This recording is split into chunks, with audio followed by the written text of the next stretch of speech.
এই তুই আমাকে বিয়ে করেছিস কেন? হ্যাঁ, আর আজ আমাদের বাসরাত, তবু একটা পাপ পেয়েও দাস না, মুখ অন্যদিকে ঘুরিয়ে রেখেছিস। কোথায় ভেবেছিলাম বর এই করবে সেই করবে, শাকচুনি বান্ধবীদের কথার সাথে কোনো মিল দেখতে পাচ্ছি না। ধুর, কি হলো, কিছু বলছিস না কেন? হ্যাঁ, বিয়ে কেন করেছিস? কিছু করবি না? না করলে ফলকাটা ছুরি গলায় চালিয়ে দিব। এই, তুই ভয় পাচ্ছিস কেন? ছুরি তো চালাবো আমার গলায়, আর ফাঁসি হবে তোর। সরি, তুই করে বলে ফেললাম। আচ্ছা বাদ দেন ওসব, তাকান আমার দিকে। আমার বুকের ঠিক বাম পাশটায় একটা তিল আছে। বুকের বাম পাশে তিল থাকলে নাকি বর অনেক রোমান্টিক হয়।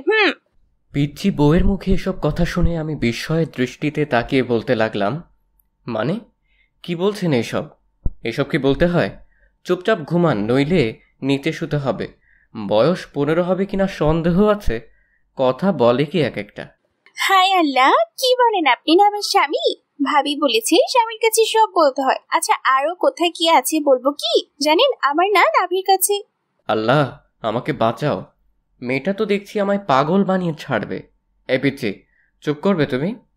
শুনেছি বাসঘরে নাকি এই হয় সেই হয়, স্বামী স্ত্রীর মাঝে। আপনি তো দেখি কিছুই করছেন না, একটা কিস তো দিতে পারেন, তাই না? ছাই রোমান্টিক আপনি। আচ্ছা জড়িয়ে নিতে তো পারেন, তা না করে মাঝখানে কুলবালিশ দিয়ে রেখেছেন। কার কাছে শুনেছ? কেন, ভাবির কাছে। আর কি শুনেছ? ভাবি বলেছে স্বামী যেমন যেমন করতে বলে তেমনি করতে। ও আচ্ছা, খুব ভালো। তোমার ভাবিটা। এখন তুমি ঘুমিয়ে যাও। তোমার ভাবি বলেছে না স্বামী যা বলেছে তাই করতে? সো তাড়াতাড়ি ঘুমিয়ে যাও। তাহলে ঘুমাবো? বাসুরাতে নাকি ঘুমায় না? তুমি কি আমাকে ড্রপ দিচ্ছ? আচ্ছা কোলবালিশটা সরো, মাঝখানে ইন্ডিয়া পাকিস্তান করে রেখেছো। এই পিচ্চি, চুপ করবে? আমার জীবনটা নরক বানাতে এসেছে। ঘুমা বলছি। বাসুরাতে কত কি করে শুনেছি স্বামী স্ত্রী, আর আমাকে ঘুমাতে বলছো। আচ্ছা একটা আইডিয়া শুনবেন আপনি? আবার আইডিয়া? আচ্ছা বলো, কি বলবে? বাসুরাতে কি কি করে আপনি বলেন, আমি সব করবো। আইডিয়াটা চমৎকার না? এই কতবার বলবো আমি তোকে স্ত্রী হিসেবে মানি না? তারপর এত প্যাচ প্যাচ করস কেন? আপনি না মানলে কি হবে, আমি আপনাকে মনে প্রাণে স্বামী হিসেবে মানি। বাঙালি মেয়েদের এই একবারই বিয়ে হয়। যখনই আল্লাহ তাআলার কালাম পড়ি 3বার কবুল বলেছি, তখন থেকে আপনাকে স্বামী হিসেবে গ্রহণ করেছি। শুধু ইহকাল নয়, পরকালেও আপনাকে স্বামী হিসেবে আল্লাহর কাছে চাইবো। আচ্ছা এখন তুমি ঘুমোবে নাকি নিচে নামিয়ে দিব যত সব? জীবনটাই শেষ করে দিয়েছে। বিয়ে নিয়ে কত স্বপ্ন ছিল আমার, ছিল বাসররাত নিয়ে কত পরিকল্পনা, কিন্তু কপালে যে বাচ্চা মেয়েটাকে বিয়ে করতে হবে তা কখনো জানতাম না। আচ্ছা একটা পাপ্পি দিই আপনাকে। এই বলে মেয়েটি আমার মুখের কাছে মুখ নিয়ে ঠোঁটের সাথে ঠোঁট মিলিয়ে দিল, আর সাথে সাথেই আমার চোখ জোড়া বন্ধ হয়ে গেল। পিচ্চির নাকের গরম শ্বাস জানান দিচ্ছে পিচ্চিটা কতটা কাছে চলে এসেছে আমার। তখন আমি ধাক্কা দিয়ে সরিয়ে ঠাস ঠাস করে চড় বসিয়ে দিলাম। এই মেয়ে, বাসরাতে শখ জাগছে নাক টিপ দিয়ে দুধ বের হয়ে আসবে, আর সে কিনা বাসরাত নিয়ে লাফালাফি, যত সব। হিটলারটা আমার জীবনটা এভাবে নষ্ট করে দিবে কখনো ভাবিনি। আপনি ভুল বলছেন। নাকি চাপ দিলে দুধ বের হয় না, নাকি টিপ দিলে থাক বলবো না, পচা বের হয়। দুধ তো বের হয়। আল্লাহ, কই রাখছো আমায়? এই ডেভিল মেয়ে, চুপ করবি? পিচ্ছি হয়ে এত কথা বলতে হয় না। সত্যি বলি টেবিল হয়ে যায়। আর আমি পিচ্ছি না, আমার বয়স 14 বছর 3 মাস 17 দিন। তারপর আমি মনে মনে ভাবছি মেয়েটাকে মারা ঠিক হয়নি, কিন্তু কি করব, পিচ্ছি মেয়েটার জন্য হিটলারটা আমার ভবিষ্যৎটাই নষ্ট করে দিল। আচ্ছা আপনি ঘুমান। আর হাতে ব্যথা পেয়েছেন কি? কথাটা শুনে নিজের অজান্তেই খারাপ লাগলো। পিচ্চিটার দিকে তাকাতেই মনে হচ্ছে একটা পূর্ণিমার চাঁদ। এত সুন্দর কোনো মেয়ে হতে পারে? মুখ দিয়ে রংধনুর আভা বের হচ্ছে। একে পিচিটা ঠোঁট কেটে রক্ত বের হচ্ছে। থাপ্পড়টা জোরেই লাগছে। আচ্ছা তোমার নাম কি? আমাকে বিয়ে করার সময় নাম শুনেননি? তোমাকে বিয়ে করার কোনো ইচ্ছেই ছিল না। আমার হিটলারটার জন্য বিয়ে করেছি। এখন নাম কি বলবে? এখন বলি লাভ নেই, বিয়ে করে ফেলেছেন। শুনেন, আমার নাম কারিমা জাহান মীরা। আচ্ছা মীরা, সরি। তোমার লাগেনি তো? এই যে নাও, টিস্যু দিয়ে রক্তটা মুছে নাও। আপনি না বলেছেন আপনি আমাকে স্ত্রী হিসেবে মানেন না? না মানলে আমার জন্য কষ্ট পেতেন না? ওই চুপ করবি? তোকে স্ত্রী হিসেবে কোনোদিন মানি না, আর মানবও না। কাউকে টিস্যু দেওয়া মানে তাকে বউ হিসেবে মেনে নেওয়া না। এই বলে বালিশটা নিয়ে চলে গেলাম সোফাতে। আর একটু থাকলে আমি পাগল হয়ে যাব। কই যাচ্ছেন আপনি? জাহান্নামে যাচ্ছি। চুপচাপ এখানে শুয়ে থাকবি, নইলে তোকে ফ্লোরে শুয়ে থাকতে দিব। আচ্ছা ঠিক আছে। তারপর বাতিটা অফ করে শুয়ে শুয়ে ভাবছি হিটলার আমার জীবনটা কি এভাবে নষ্ট করে দিবে। তোবা শুনলে বাসায় এসে আমাকে খুন করবে, নইলে সে নিজে গাড়ির নিচে পড়ে মরবে। বারবার তোমার কথা মনে পড়ছে। দুজন দুজনকে নিয়ে কত স্বপ্ন দেখেছি, আর মাঝখানে হিটলারটা পিচ্চি মেয়েটাকে বিয়ে করিয়ে দিল। ও আচ্ছা, আপনাদের তো পরিচয়টা দেওয়া হয়নি। আমি কাব্য আহমেদ, অনার্স কমপ্লিট করে বাবার মানে হিটলারের হোটেলে খাচ্ছি। হঠাৎ রুমের বাতি কে যেন জ্বালিয়ে দিল। এই বেঁচে কি করো? কেন দেখতে পাচ্ছেন না আপনি? আরে আরে, কাপড় কেন খুলছো? আমি কাপড় পরে ঘুমাতে পারি না। যত সব, এই কাপড় পরো। আর যদি কাপড় খুলতে দেখেছি কি যে করব। হ্যাঁ হ্যাঁ, আপনি না বললেন ঘুমাতে, এত ভারী কাপড় পরে কেউ ঘুমায়? কেউ যদিও না ঘুমায়, তুই ঘুমাবি? ঘুমা বলছি। বাবা, আপনার স্বামী আমাকে কাপড় খুলতে দেয় না। ও কথাটা বলতেই মুখটা চেপে ধরলাম। এই তোমার কি হয়েছে? এসব কি বাবাকে বলতে হয়? তো কি করব, কাপড় পরে ঘুমাতে পারি না, তাই বাবাকে ডাক দিচ্ছি। বাবা বলেছে যদি কোনো সমস্যা হয় বাবাকে বলতে। আচ্ছা তাহলে কাপড় খুলেই ঘুমাও। কথাটা বলতে দেরি হচ্ছে, মেয়েটা কাপড় খুলতে দেরি হচ্ছে না। বুঝিয়ে সুঝিয়ে কোনো রকম কাপড়টা গায়ে রাখতে বলে এসে ঘুমিয়ে পড়লাম। সকালবেলা নুসরাত দরজা ধাক্কাচ্ছে আর ভাবি ভাবি করছে। নুসরাতের ডাকে ঘুম ভাঙতেই চেয়ে দেখি সকাল হয়ে গেছে। তাই তাড়াহুড়ো করে বালিশটা নিয়ে বিছানায় রাখতেই দেখি মীরা কাপড় নিচে পড়ে আছে। আল্লাহ, এ কেমন বউ কপালে জোটালে, শাড়ি পরে ঘুমোতে পারে না। এই উঠো। ও, কি হয়েছে মা? ওই আমি তোর মা। এই বলে জোরে ধাক্কা দিতে মীরার ঘুম ভেঙে যায়। কি হয়েছে? কাপড় পরে নাও। এখন আবার বলো না আমি কাপড় পরতে পারি না। হ্যাঁ হ্যাঁ হ্যাঁ, আমি সত্যি কাপড় পরতে পারি না, আপনি পরিয়ে দিন। আমি পড়াতে পারি না, বড় বড় কথা তো বলতে পারো, আমি ছোট না। কাপড়টাই পরতে পারো না। আর হ্যাঁ, কাপড় পরাতে পারলেও আমি তোমাকে কাপড় পরিয়ে দিব না, নিজে পরে নাও। বাবা, ও বাবা, আপনার ছেলে আমাকে শাড়ি পরিয়ে দেয় না। ওই চুপ করবি তুই? চুপ কর। হ্যাঁ হ্যাঁ হ্যাঁ, আমি বাবাকে বলবো তুমি রাতে শাড়ি টেনে হিচড়ে খুলে এখন পরিয়ে দিচ্ছ না। কি? হে আল্লাহ, মেয়েটার কথা শুনে মনে হচ্ছে 7 আপকে বিষ ভেবে খেয়ে মরে যায়। হ্যাঁ হ্যাঁ, তুমি মরার কথা বললে কেন? আমি তোমাকে ছাড়া বাঁচবো না। প্লিজ মরার কথা বলো না। যেদিন কলিমা পড়েছি সেদিন থেকেই তোমাকে স্বামী বলে গ্রহণ করেছি। তোমার পায়ে যদি একটা কাঁটা ফুটে সেটা আমার কলিজাতে ফুটে। আমি কি করব? আমি শাড়ি পরতে পারি না। আচ্ছা আমি পরছি, তাও তুমি এমন অলক্ষণী কথা মুখেও এনো না। তখন আমি মেয়েটার দিকে তাকাতেই বুকটা কেমন করে উঠল।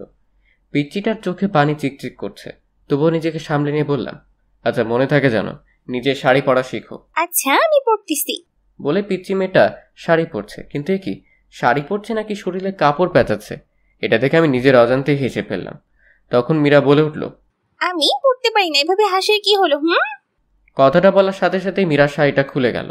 তখন আমি অন্যদিকে তাকিয়ে বললাম, কি লজ্জা শরম কিছু মা বাবা শিক্ষা দেয়নি? কেন, আপনি কি কোরআন পড়তে জানেন না? পিচ্চি মেয়ের মুখে এমন কথা শুনে খানিকটা বিস্মিত হলাম। তা প্রশ্ন করলাম, কি বলছো এসব? শাড়ি পরার সাথে কোরআনের কি সম্পর্ক? কেন, আপনি কি জানেন না আল্লাহ তাআলা বলেছেন স্বামী স্ত্রী একে অন্যের পোশাক স্বরূপ। আমি ছোট মানুষ, শাড়ি পরতে পারি না, কোথায় আপনি পরিয়ে দিবেন তারা করে অন্যদিকে ফিরে আছেন। আমার শরীরের প্রতিটা অঙ্গ বৈধভাবে দেখতে পারবেন আপনি। এখানে অন্যদিকে ফিরে থাকার কি আছে? দেন না আমাকে শাড়ি পরিয়ে। পিচ্চিটার কথা শুনে আমি পিচ্চির দিকে তাকালাম। পিচ্চিটার লজ্জায় লাল হয়ে গেছে, চোখ বুজে আছে। এবার আমি শাড়িটা খুলে সুন্দর করে কুচি দিয়ে পরিয়ে দিচ্ছি। মেয়েটা চোখ বন্ধ করে আছে। লজ্জায় পিচ্চির সুন্দর মুখটা লাল টমেটো হয়ে গেছে। লজ্জা পেলে যে পিচ্চিটাকে এত সুন্দর লাগে না দেখলে হয়তো তা আমার অজানাই থেকে যেত। তারপর ফ্লোরে পড়ে থাকা শাড়িটা হাতে সম্পূর্ণ কুচি দেওয়ার পর নাভির কাছে গুজে দেওয়ার সময় কেমন যেন কেঁপে উঠল। পিচ্চির নিঃশ্বাস ভারী হয়ে আসছে, ঠোঁট দুটি কাঁপছে। এদিকে আমি আর নিজেকে কন্ট্রোল করতে পারছি না। পিচ্চির ঠোঁট দুইটা হঠাৎ আমার ঠোঁটের সাথে মিশে যাওয়ার আগেই আমার হাতটা ধরে ফেললো। কি হলো? প্লিজ আর না, আমি আর পারছি না, শরীরটা থরথর করে কাঁপছে। কেন, কি হয়েছে? শরীর খারাপ করলো নাকি? না। এই বলে শাড়ির কুচিটা হাতে নিয়ে নিজেই গুজে দিয়ে বলল, হাদারাম কিছুই বোঝে না, কোথায় হাত দিলে কি হয়। বলেই রুম থেকে বেরিয়ে গেল মীরা। পিচ্চিটার কথা শুনে ফ্লোরে বসে পড়লাম আমি। তার কিছুক্ষণ পর রুম থেকে বের হতেই সবাই হা করে তাকিয়ে আছে আমার দিকে। আমি কি চিড়িয়াখানার বান্দর যেভাবে সবার তাকায় থাকা লাগবে? মনে মনে ভাবছি হিটলারটা আমার জীবনটা নষ্ট করে দিয়ে কিভাবে হা করে তাকিয়ে আছে দেখো। আমার কথা শুনে সবাই একসাথে হেসে দিল। পিচ্চিটা মুখ ধরে হাসছে, ইচ্ছে করছে সব দাঁত ভেঙে দেয়। কিভাবে হাসছে? সত্যিই কি বিয়ে করে চিড়িয়াখানার বান্দর হয়ে গেলাম? এরপর সবাইকে উদ্দেশ্য করে বললাম, কি হলো সবাই হাসছো কেন, বলবে তো?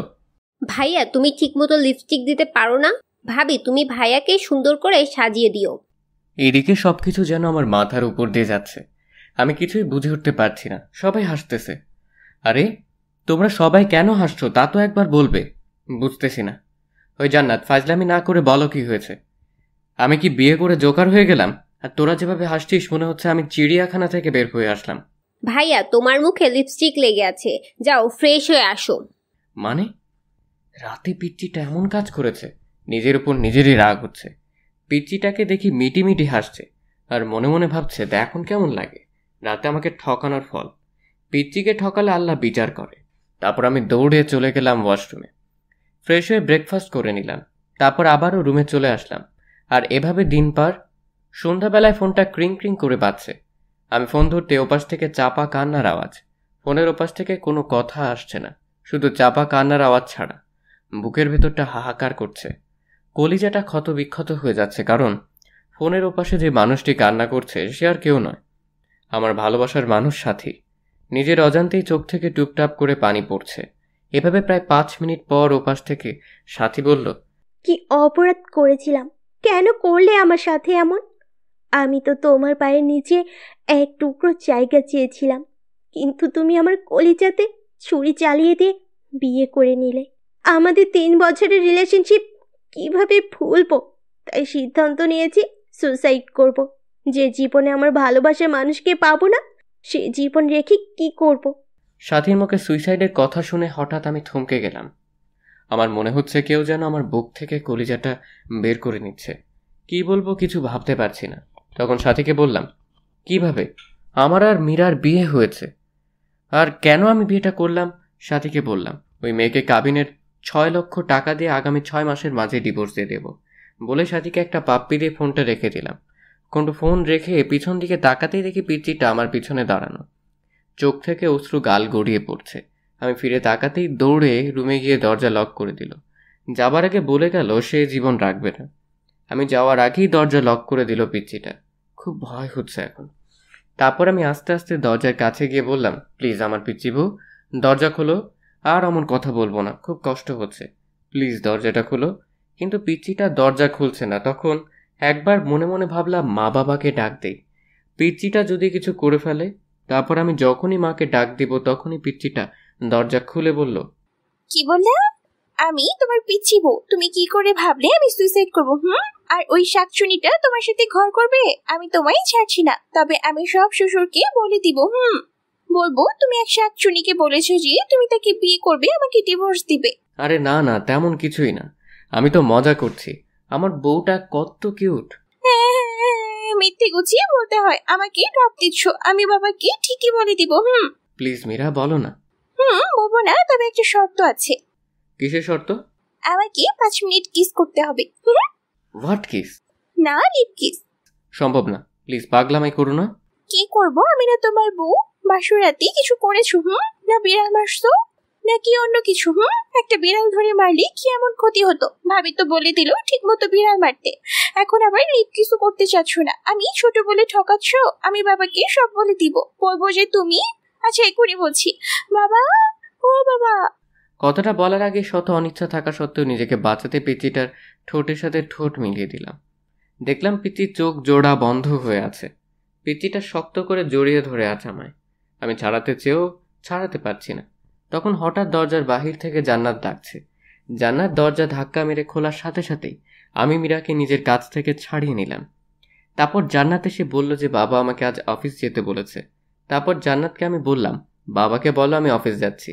তারপর রেডি হয়ে বাসা থেকে বের হয়ে স্বস্তির নিঃশ্বাস নিলাম। পিচ্চিটার হাত থেকে বাঁচলাম।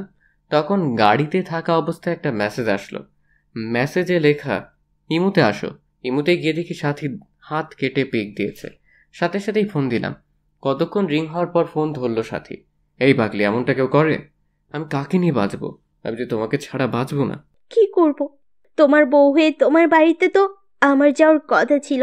নিজের ভালোবাসার মানুষ অন্যের বুকে, যাকে নিজের থেকেও বেশি ভালোবাসলাম, আছে আমার না।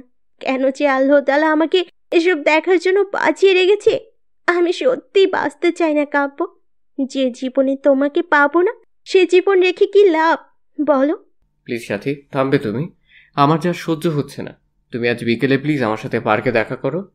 আচ্ছা, 4টায় দেখা করব। এদিকে অফিস শেষ করে 4টায় পার্কের দিকে রওনা দিলাম। পার্কে গিয়ে দেখি সাথী নীল শাড়ি পরে আছে। তারপর আমি সাথীর পাশে গিয়ে বসলাম। বাতাসে সাথীর চুল থেকে মাতাল হাওয়া আসছে। আমার বসা দেখে সাথী আমার দিকে চেয়ে কেঁদে দিল। সাথীর চোখ থেকে টুপটুপ করে পানি পড়ছে, মনে হচ্ছে আমার হৃৎপিণ্ডে রক্তক্ষরণ হচ্ছে। সাথীর কাজল কালো চোখ জোড়া চোখের পানিতে লেপ্টে যাচ্ছে, চোখগুলি ফুলে গিয়েছে। হাতের দিকে তাকাতেই কলিজাটা কেঁপে উঠল। সাথী হাতে ব্যান্ডেজ, বুঝতে বাকি রইল না যে এটা সাথীর পাগলামি। চোখ দিয়ে অনবরত পানি আসছে।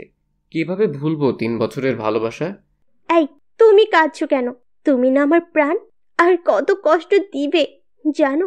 যখন শুনেছি তোমার বিয়ে হয়ে গেছে, মনে হয়েছে প্রাণটাকেও বের করে নিচ্ছে।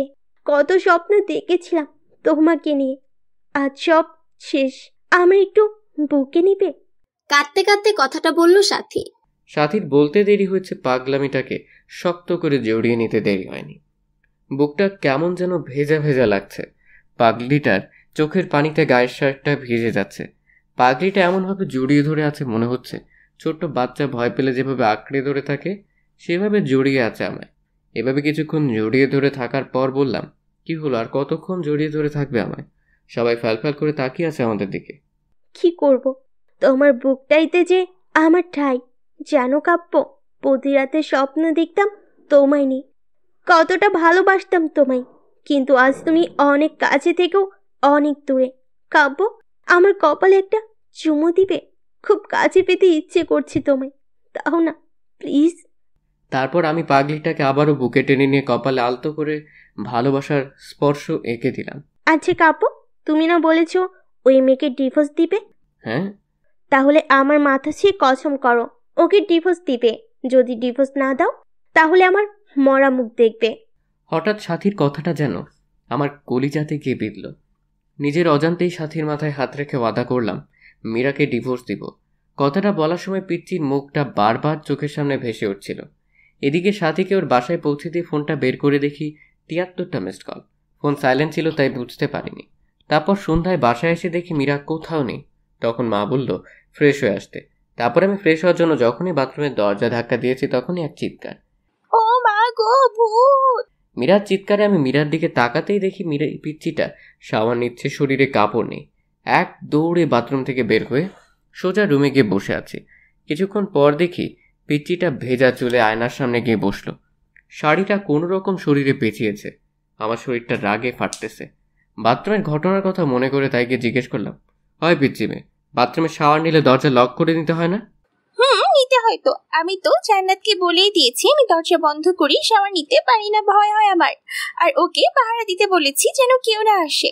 তখন আমি মনে মনে বলছি, এই জন্যই তো ডেভিল বোনটা ওয়াশরুমে যেতে দেখে মুচকি মুচকি হাসলো। এদিকে পিচ্চিটার দিকে চেয়ে দেখি পিচ্চিটা চোখে কাজল দিতে গিয়ে চোখের নিচে লেপ্টে ফেলেছে।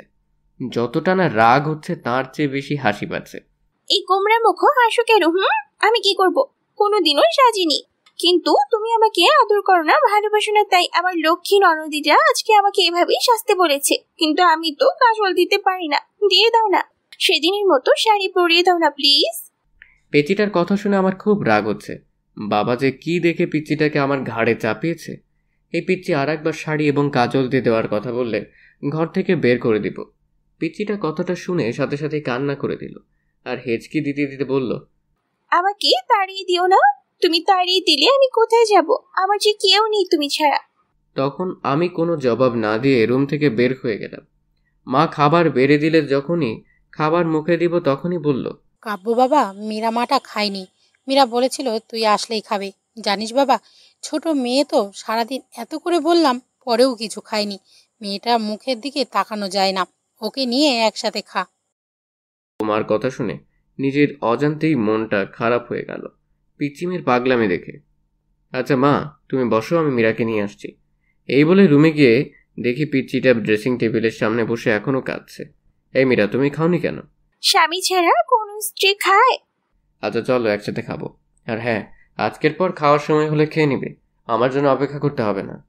না, আমি খাবো না। তুমি একটা পচা, আমাকে আদর করো না। খেতে পারি, তার আগে আমার চোখে কাজল দিয়ে দিতে হবে। কালকের মতো শাড়ি পরিয়ে দিবে। জানো, তোমার স্পর্শ আমার অঙ্গ জুড়ে থাকে। তুমি বুঝো না তোমার স্পর্শে আমি কতটা শিহরিত। তারপর নিজের অনিচ্ছা সত্ত্বেও পিচ্চিটার চোখে কাজল এবং শাড়ি পরিয়ে দিলাম। রাতে একসাথে খেয়ে একটা বালিশ আর একটা চাদর নিয়ে আমি ফ্লোরে শুয়ে পড়লাম, পিচ্চিটাকে খাটে শুতে দিই। এদিকে পিচ্চিটা খাটে শুয়ে থাকার জন্য বললেও ধমক দিতে আর কিছু বলেনি। এদিকে রাতে ঘুমিয়ে গেছি, হঠাৎ বুকটা ভারী ভারী লাগছে। চোখ খুলতেই ভূত দেখার মতো ভয় পেলাম, কারণ মীরা আমার বুকে শুয়ে আছে। চাঁদের আলো জানালার কাঁচ ভেদ করে পিচ্চিটার মুখে এসে পড়ছে। এত মায়াবতী লাগে কোনো মেয়েকে চাঁদের আলোয়, না দেখলে হয়তো আমার অজানাই থেকে যেত।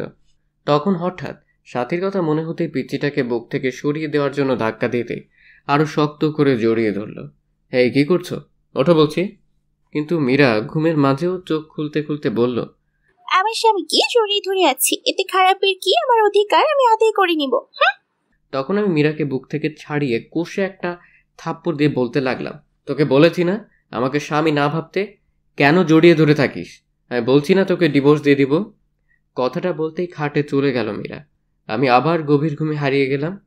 এদিকে ঘড়ির কাঁটা 1টা বাজতেই মীরা ঘুম থেকে ওঠে, সুন্দরভাবে অজু করে 2 রাকাত নামাজ শেষ করে মোনাজাত ধরে বলতে লাগলো, হে পরওয়ারদিগার, আমার আল্লাহ, তুমি তো সর্বশক্তিমান। তোমার হুকুম ছাড়া গাছের একটা পাতাও নড়ে না। তুমি ছাড়া আমার কষ্ট বোঝার মতো কেউ নেই। এই মধ্যরাতে পৃথিবীর সবাই যখন গভীর ঘুমে, তখন তোমার অভাগী বান্দিটা তোমার দরবারে 2 হাত তুলে ধরেছে। তুমি কি দেখো না আল্লাহ, আমি আমার স্বামীকে কতটা ভালোবাসি? আমার বুক থেকে আমার স্বামীকে তুমি কেড়ে নিও না। তোমার পবিত্র কালাম পড়ে বিবাহ নামক পবিত্র বন্ধনে আবদ্ধ হয়েছি, এই বাঁধন ছিন্ন করো না। বাসবো না আল্লাহ। ও আল্লাহ, আমার স্বামীর পায়ের নিচের জায়গাটুকু আমাকে ভিক্ষা দাও। পরের দিন সকালে মায়ের ডাকে ঘুম ভাঙল। বাবা আজকে অফিসে যেতে না বলে মীরাকে কলেজে ভর্তি করে দিতে বলল। আমি বাবার কথায় না করতে পারি না, তাই অনিচ্ছা থাকা সত্ত্বেও ডিস্টার্বকে নিয়ে বাইকে করে রওনা দিলাম। তারপর কলেজের গেটে বাইক দাঁড় করানোর সাথে সাথেই যা দেখলাম তা দেখার জন্য আমি একেবারেই প্রস্তুত ছিলাম না। কিন্তু এখন আমি কি করব ভেবে পাচ্ছি না কিছু। সাথী কেমন করে যেন তাকিয়ে আছে আমার দিকে, মনে হচ্ছে এক্ষুনি বৃষ্টি নামবে। তারপর আমি সাথীকে না দেখার ভান করে মীরাকে নিয়ে কলেজের ভিতর ঢুকে পড়লাম এবং মীরাকে কলেজে ভর্তি করে দিয়ে যখনই কলেজ গেট পার হচ্ছি তখনই দেখি কলেজের পাশে রেল লাইনে একটা মেয়ে দাঁড়িয়ে আছে, আর মিনিট 10 পর ট্রেন আসবে। বুঝতেছি না কি করব। বাইক নিয়ে একটু কাছে যেতেই বুকটা কেঁপে উঠল, কারণ এর কেউ না, সাথী রেল লাইনের মাঝখানে দাঁড়িয়ে আছে। ট্রেন আসার শব্দ হচ্ছে, মিনিট 5 মাঝে ট্রেন আসবে। এদিকে আমি সাথীকে ডাকছি, সাথী চোখ বন্ধ করে আছে। আমার বাইক রেল লাইনের সাইডে পাথরের সাথে ধাক্কা লেগে হঠাৎ নিয়ন্ত্রণ হারিয়ে পড়ে যায়, আর বাইক পড়ে আমার গায়ের উপর। আমি খুব করে চেষ্টা করছি আমার উপর থেকে বাইক সরাতে, কিন্তু পারছি না। এদিকে দেখা যাচ্ছে ট্রেন প্রায় কাছে এসে পড়েছে। বুকের হার্টবিট বেড়ে যাচ্ছে। সাথীকে গলা চেঁচিয়ে ডাকছি, তারপরেও সাথী শুনছে না। না, এ দৃশ্য আমি সহ্য করতে পারবো না। মনে মনে আল্লাহ তাআলার কাছে সাহায্য চাচ্ছি। চোখ দিয়ে নীরবে অশ্রু ঝরছে, হাঁটু কেটে রক্ত বের হচ্ছে, বুকটা ফেটে যাচ্ছে। পাগলের মতো আল্লাহকে ডাকছি আর বাইক সরাতে চেষ্টা করছি। মনে মনে বলছি, হে আল্লাহ, আমাকে শক্তি দাও বাইক সরানোর। আমার হৃদয়টা রেল লাইনের মাঝে। হে পরম করুণাময়, রহম করো তোমার বান্দাকে। বলেই বাইক সরানোর জন্য চেষ্টা করছি। তারপর আল্লাহর নাম নিয়ে বাইকের জোরে একটা ধাক্কা দিতেই বাইক সরে যায় আমার উপর থেকে। এদিকে ট্রেন প্রায় সাথীর কাছে এসে পড়েছে। আমি তখন দৌড়ে গিয়ে সাথীকে রাস্তা থেকে সরিয়ে তাড়াতাড়ি করে বুকে জড়িয়ে নিলাম। সাথী কাঁদছে। এদিকে এখন আমার হাঁটু থেকে রক্ত বের হচ্ছে। সাথী কান্না করে করে আমার শার্ট ভিজিয়ে দিচ্ছে। তারপর সাথীকে বুক থেকে ছাড়িয়ে কষে একটা থাপ্পড় দিয়ে বললাম, এ পাগলি, কেন এমন পাগলামি করছো? জানো না তোমাকে ছাড়া আমি নিজেকে ভাবতে পারি না? কেন মরতে যাচ্ছিলে? আমি তো সেই কবেই মারা গিয়েছি যখনই শুনেছি আমার ভালোবাসার মানুষ অন্য মেয়েকে বিয়ে করেছে। আমার চোখ দিয়ে আসর শ্রাবণ ঝর্ণাধারে নেমেছিল। বিরহের অনলে প্রতিনিয়ত পড়েছি আমি। আমার দেহটা যারা, আত্মাটা যে সেই কবেই মরে গেছে। জানো, আজ যখন তোমার বাইকের পিছনে ওই মেয়েটাকে দেখলাম, কলিজাটা ফেটে যাচ্ছিল আমার। মনে হচ্ছে দম বন্ধ হয়ে মারা যাব। কাব্য, আমি তোমার পাশে অন্য কাউকে সহ্য করতে পারি না। কি করব? তোমাকে অন্য একজনকে জড়িয়ে ধরে থাকবে, আর আমি এটা কিভাবে দেখব? তাই টেনের নিচে পড়ে তুমিহীনা এই নিঃসঙ্গ জীবন শেষ করতে চেয়েছিলাম। কেন বাঁচালে আমাকে? আমি যে তিলে তিলে শেষ হয়ে যাচ্ছি। বলতে পারো, কেন এতটা ভালোবাসার পরও তুমি আমার নও? কেন আজ তোমার বুকে অন্যজনের ঠাঁই? যে স্বপ্নগুলো তোমায় নিয়ে দেখতাম, সেই স্বপ্নগুলো অন্য কেউ কেন দেখে তোমাকে নিয়ে? প্লিজ, তুমি আমাকে গলা টিপে হত্যা করো, নয়তোবা তোমার পায়ের নিচে আমাকে একটু জায়গা দাও, জানো কাব্য, তুমি বিয়ে করার পর একটা রাতও আমি ঘুমাতে পারি না। প্রতি রাতে কেঁদে কেঁদে বালিশ ভিজিয়েছি। তোমার বুকে একটু জায়গা দিবে? একটু জড়িয়ে নাও না প্লিজ, নাও না, নাও না প্লিজ কাব্য। সাথীর মুখে আমার কথা শুনে বুকের বাপাসটা চিনচিনে ব্যথা করছে, চোখ দিয়ে টুপটাপ করে পানি গাল গেবে গড়িয়ে পড়ছে। কিছু ভাবতে পারছি না, খুব ইচ্ছে করছে সাথীকে জড়িয়ে ধরে বলি, সাথী খুব ভালোবাসি, তোমার নিজের থেকেও বেশি। মনে হচ্ছে কথাটা বললে বুকের ব্যথাটা কমবে, তাই সাথীকে হ্যাঁচকা টান দিয়ে শক্ত করে বুকে জড়িয়ে নিলাম। কপালে একটা চুমু দিয়ে বললাম, বড্ড ভালোবাসি, খুব বেশি ভালোবাসি তোমায়, হয়তো নিজের জীবনের চেয়েও বেশি। পাগলিটা কেঁদে কেঁদে শার্ট ভিজিয়ে ফেলছে, পাগলিটা আরো শক্ত করে জড়িয়ে আছে আমায়। এদিকে সাথীকে বললাম, খুব শীঘ্রই আমরা বিয়ে করছি, মীরাকে খুব তাড়াতাড়ি ডিভোর্স দিচ্ছি। সাথে ডিভোর্সের কথা শুনে আবারও আমাকে শক্ত করে জড়িয়ে ধরে কপালে চুমু দিয়ে চলে গেল। এদিকে ফোনের দিকে তাকিয়ে দেখি 2টা বেজে গেছে, তার মানে 30 মিনিট আগে কলেজ ছুটি হয়ে গেছে। তারপর তাড়াতাড়ি বাইক স্টার্ট দিয়ে কলেজের সামনে যেতেই অবাক হয়ে গেলাম, অনেকগুলো মেয়ে জমা হয়ে আছে। কাছে গিয়ে দেখি মীরা ছোট বাচ্চার মতো কাঁদছে, আর কয়েকটা মেয়ে বোঝাচ্ছে। আমি কাছে যেতেই মীরা দৌড়ে এসে জড়িয়ে ধরে কাঁদতে কাঁদতে বলল, আমি আর কলেজে আসবো না, তুমি আমায় ভালোবাসো না। কখন কলেজে ছুটি হয়েছে, ছেলেরা কিরকম ভাবে আমার দিকে তাকায় আমার ভয় লাগে না? সবাইকে বলে দিছি আমার দিকে তাকালেই চোখ তুলে ফেলবে আমার বর, ঠিক বলেছি তো? এদিকে মীরার কথা শুনে সবাই হাসছে মুখ ধরে। পাশ থেকে একটা মেয়ে বলে ফেলল, ভাইয়া পৃথিবীতে খুব কম ছেলে আপনার স্ত্রীর মতো বউ পায়। একটা মেয়ে যে স্বামীকে এত ভালোবাসতে পারে, সারাটা দিন ক্লাসের মাঝে আপনার কথাই বলেছে। আপনি নিতে আসতে দেরি করেছেন বলে ছোট ছোট বাচ্চার মেয়ের মতো কাঁদতেছে, হাসিও পাচ্ছে আবার কান্নাও আসছে। এখনকার যুগে এমন মেয়েও পাওয়া যায়। তারপর আমি সবার কাছ থেকে মীরাকে নিয়ে বাইকে ওঠাতেই মীরা শক্ত করে জড়িয়ে ধরল, মনে হচ্ছে খুব ভয় পাচ্ছে। তারপর মীরাকে নিয়ে বাসায় আসার পর মাকে কান্না করে করে সব বলল। এদিকে রাগে আমার শরীর ঘ্যান ঘ্যান করছে। তারপর দুপুরে খেয়ে বন্ধুদের সাথে আড্ডা দিতে চলে গেলাম। আড্ডা দেওয়া শেষ করে রাত 9টার সময় ফোন বের করে দেখি বাবা 5বার ফোন দিয়েছে। অন্যদিকে মীরার নাম্বার থেকে 100+ ফোন এসেছে। তখন তাড়াহুড়া করে বাসায় গিয়ে দেখি বাবা দরজায় দাঁড়িয়ে আছে। বাবার সামনে যেতেই বাবা বলল, ঘরে নতুন বউ রেখে বাইরে কোন ছেলে থাকে? আর যদি এমন হয় আমার বাড়ি থেকে বের হয়ে যাবি। তখন আমি কিছু না বলে রুমে গিয়ে শুয়ে পড়লাম। কিছুক্ষণ পর দেখি মীরা আমাকে ডাকছে। এই ডাকতেছো কেন, কি হয়েছে? তুমি খাবে না? বাবা খুব বকা দিয়েছে তাই না? এ নাও হা করো, আমি খাইয়ে দিই।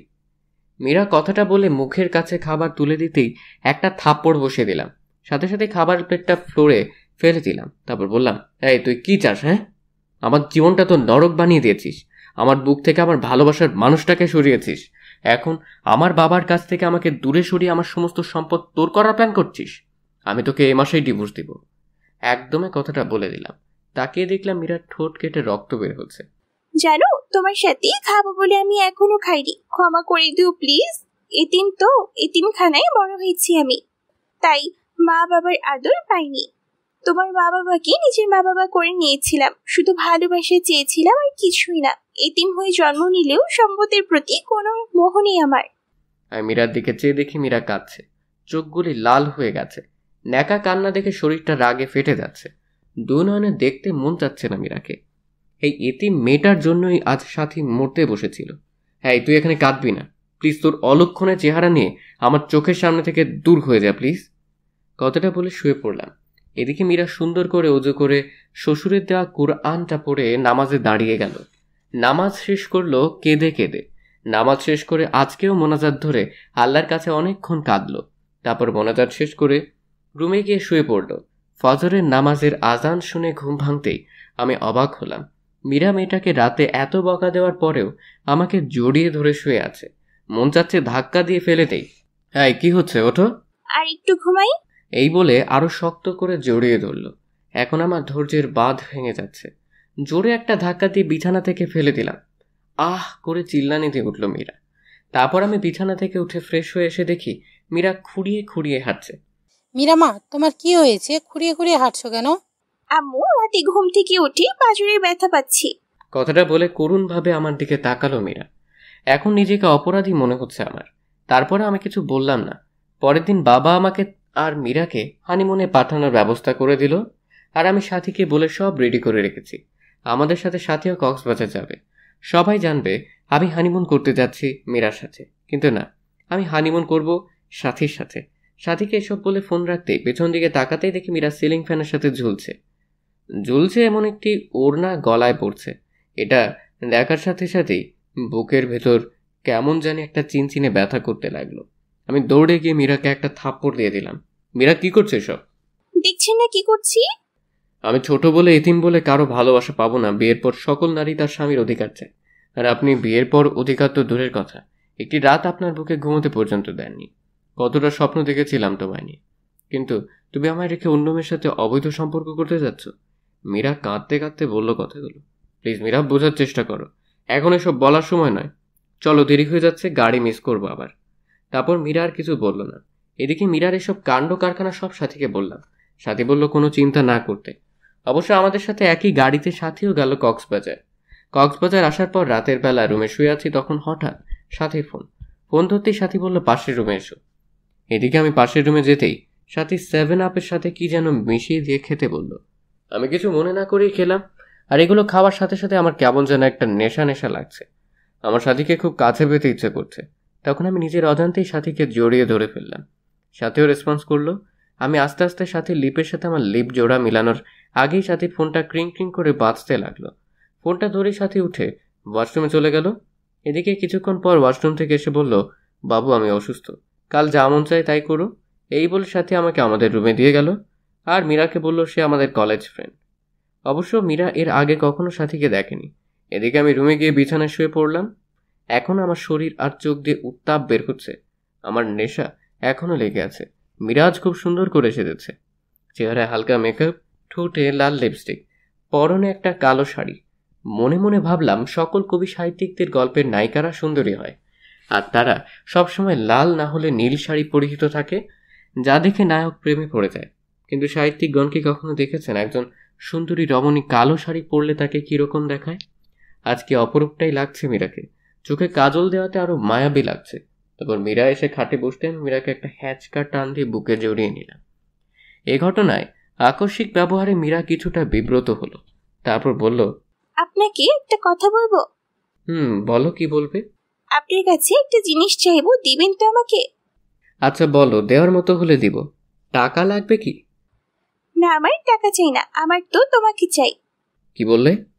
না কিছু না, শুনো, তুমি কি আমাকে একটা কিউট মেয়ের মা বানাবে, যার নাম হবে তোমার পছন্দের নাম অনুসারে রাইসা? লজ্জা ভরা মুখে কথাটা বলে মাথা নিচু করে ফেলল মীরা। বাবুর মা হবার কথা বলে কিরকম লজ্জা পেয়েছে। লজ্জা পাবোই তো।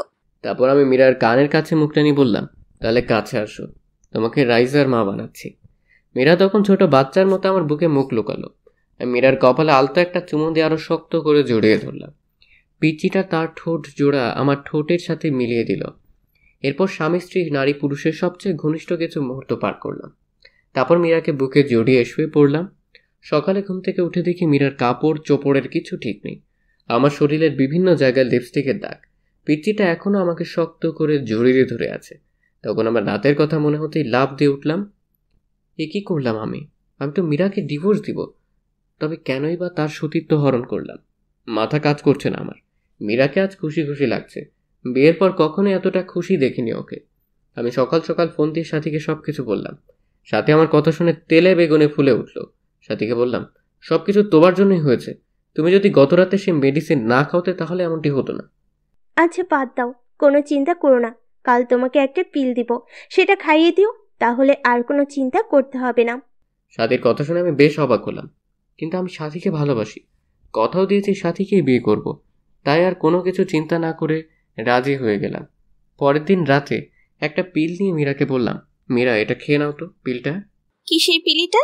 আমি তো সুস্থ, আপনি কিসের পিল খেতে বলছেন আমাকে? মীরা, তোমাকে মিথ্যে বলে লাভ নেই, আমাকে ক্ষমা করে দিও। গতকাল রাতে তোমার সাথে যা যা হয়েছে তা নিছক একটি দুর্ঘটনা মাত্র। হ্যাঁ, আমি জানি গতকাল তুমি যা হারিয়েছ তা পৃথিবীর বিনিময়েও ফিরিয়ে দিতে পারবো না। আমি ডিভোর্স পেপার রেডি করে রেখেছি, তাই আমি চাই না আমার সন্তান তুমি গর্ভে ধারণ করো। চিন্তা করো না, ডিভোর্সের সাথে তোমাকে কাবিনের 20 লাখ টাকার একটা চেক দিয়ে দিচ্ছি, সময় করে ব্যাংক থেকে তুলে নেবে। আমার কথাটা শোনার সাথে সাথে মীরা আমার দুপা জাপটে ধরে বলতে লাগলো, প্লিজ আপনি আমার গর্ভের সন্তান নষ্ট করতে বলবেন না। আপনার মন চায় আপনি আরো একটা বিয়ে করেন। আমি কখনো কোনোদিন আপনার কাছে স্বামীর অধিকার চাইবো না। আর আপনার বাড়িতে তো 2টা কাজের মেয়ে রেখেছেন, আমাকে নিয়ে না হয় 3টা হবে। প্লিজ আমার সন্তানকে নষ্ট করে দিতে বলবেন না প্লিজ। আমি সারা জীবন আপনাদের বাসায় কাজের মেয়ে হয়ে থাকবো, কোনো পারিশ্রমিক দিতে হবে না আমাকে। শুধু আমাকে ডিভোর্স দিন না, আমার সন্তানটা যেন বলতে পারে আপনি তার বাবা। আমি চাই না আমার মতো আমার অনাগত সন্তানটা বৃত্তিহীন পরিচয় বড় হয়। প্লিজ একটা এতিমকে এইভাবে ফিরিয়ে দিবেন না। আপনার পায়ের নিচে একটু জায়গা দিন, নয়তো গলা টিপে মেরে ফেলুন। এই মীরা, কি করছো? পা ছাড়ো। দুঃখিত মীরা, আমি পারবো না। আমার জীবনের সাথী ছাড়া আর কেউ নেই। এখন পিলটা খেয়ে নিবে, আর যদি না খাও তাহলে মনে করব তুমি আমার বুকে পা রেখে তুমি গর্ভধারণ করবে। এখন তোমার ইচ্ছে। প্লিজ এমন কসম দিও না আমার কাছে যে তোমার স্থান সবার উপরে। পারবো না আমি তোমার বুকে পা রেখে সন্তানকে নিজের মাঝে বড় করতে। ক্ষমা করে দিও মীরা, এছাড়া আমার কোনো উপায় ছিল না। এই নাও পিল, আর এই নাও পানি, খেয়ে নিও। আচ্ছা দাও। এই বলে জন্ম নিয়ন্ত্রণ পিলটা হাতে নিয়ে নিল মীরা। চোখ থেকে টপ টপ করে পানি পড়তেছে। করুণ দৃষ্টিতে তাকিয়ে আছে আমার দিকে। মনে মনে ভাবছে হয়তো আমি বলবো পিল খেতে হবে না মীরা, কিন্তু না, আমি কোনো কথা বললাম না। মীরা আমার দিকে তাকিয়ে থেকে বিষ যেমন করে মানুষ মুখে নেয় তেমনি করে মুখে নিয়ে নিল। গ্লাস থেকে একটু পানিও মুখে দিল। নিজের অজান্তেই মনে হচ্ছে খুব বড় কোনো পাপ করে ফেললাম আমি। এদিকে বাবা ফোন করলো যে বাবা অসুস্থ, তাই বাড়ি ফিরে যেতে হবে। মনে মনে স্থির করে নিলাম বাড়িতে ফিরেই ডিভোর্স পেপারের জন্য আবেদন করব। তারপর মীরাকে নিয়ে বাসায় ফিরলাম। এদিকে সাথী বলল যে মীরাকে আমাদের দুজনের মাঝ থেকে যত তাড়াতাড়ি সম্ভব সরিয়ে ফেলবে। আমি অনেক বোঝানোর পরেও সাথী বলল, সেদিন কক্সবাজার মেয়েটা যা বলেছে সব শুনেছি আমি। আর সবচেয়ে বড় কথা হলো মেয়েটাকে তোমার বাবা অনেক স্নেহ করে।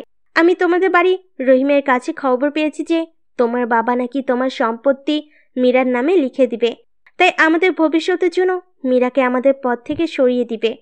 আমি তোমাকে না বলেই প্রফেশনাল কিলারের সাথে কন্ট্যাক্ট করেছি। না সাথী, এ হতে পারে না। আমাদের ভালোবাসার জন্য একটা নিষ্পাপ জীবনকে হত্যা করব?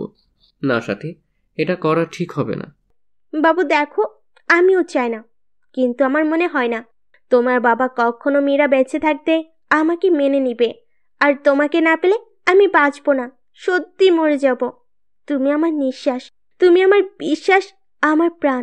জানো, তুমি মীরাকে বিয়ে করার পর আমি একটি রাতও শান্তিতে ঘুমাতে পাইনি। এতটা ভালোবাসার পরও কেন আল্লাহ তোমার আর আমার মাঝে এত বড় দেওয়াল তুলে দিল? তুমি আমাকে খুন করে ফেলো, নয়তো আমাকে তোমার বুকে টেনে নাও। তোমার বুকটাই যে আমার শেষ ঠিকানা, তোমার বুকেই আমি শেষ নিঃশ্বাস ত্যাগ করতে চাই।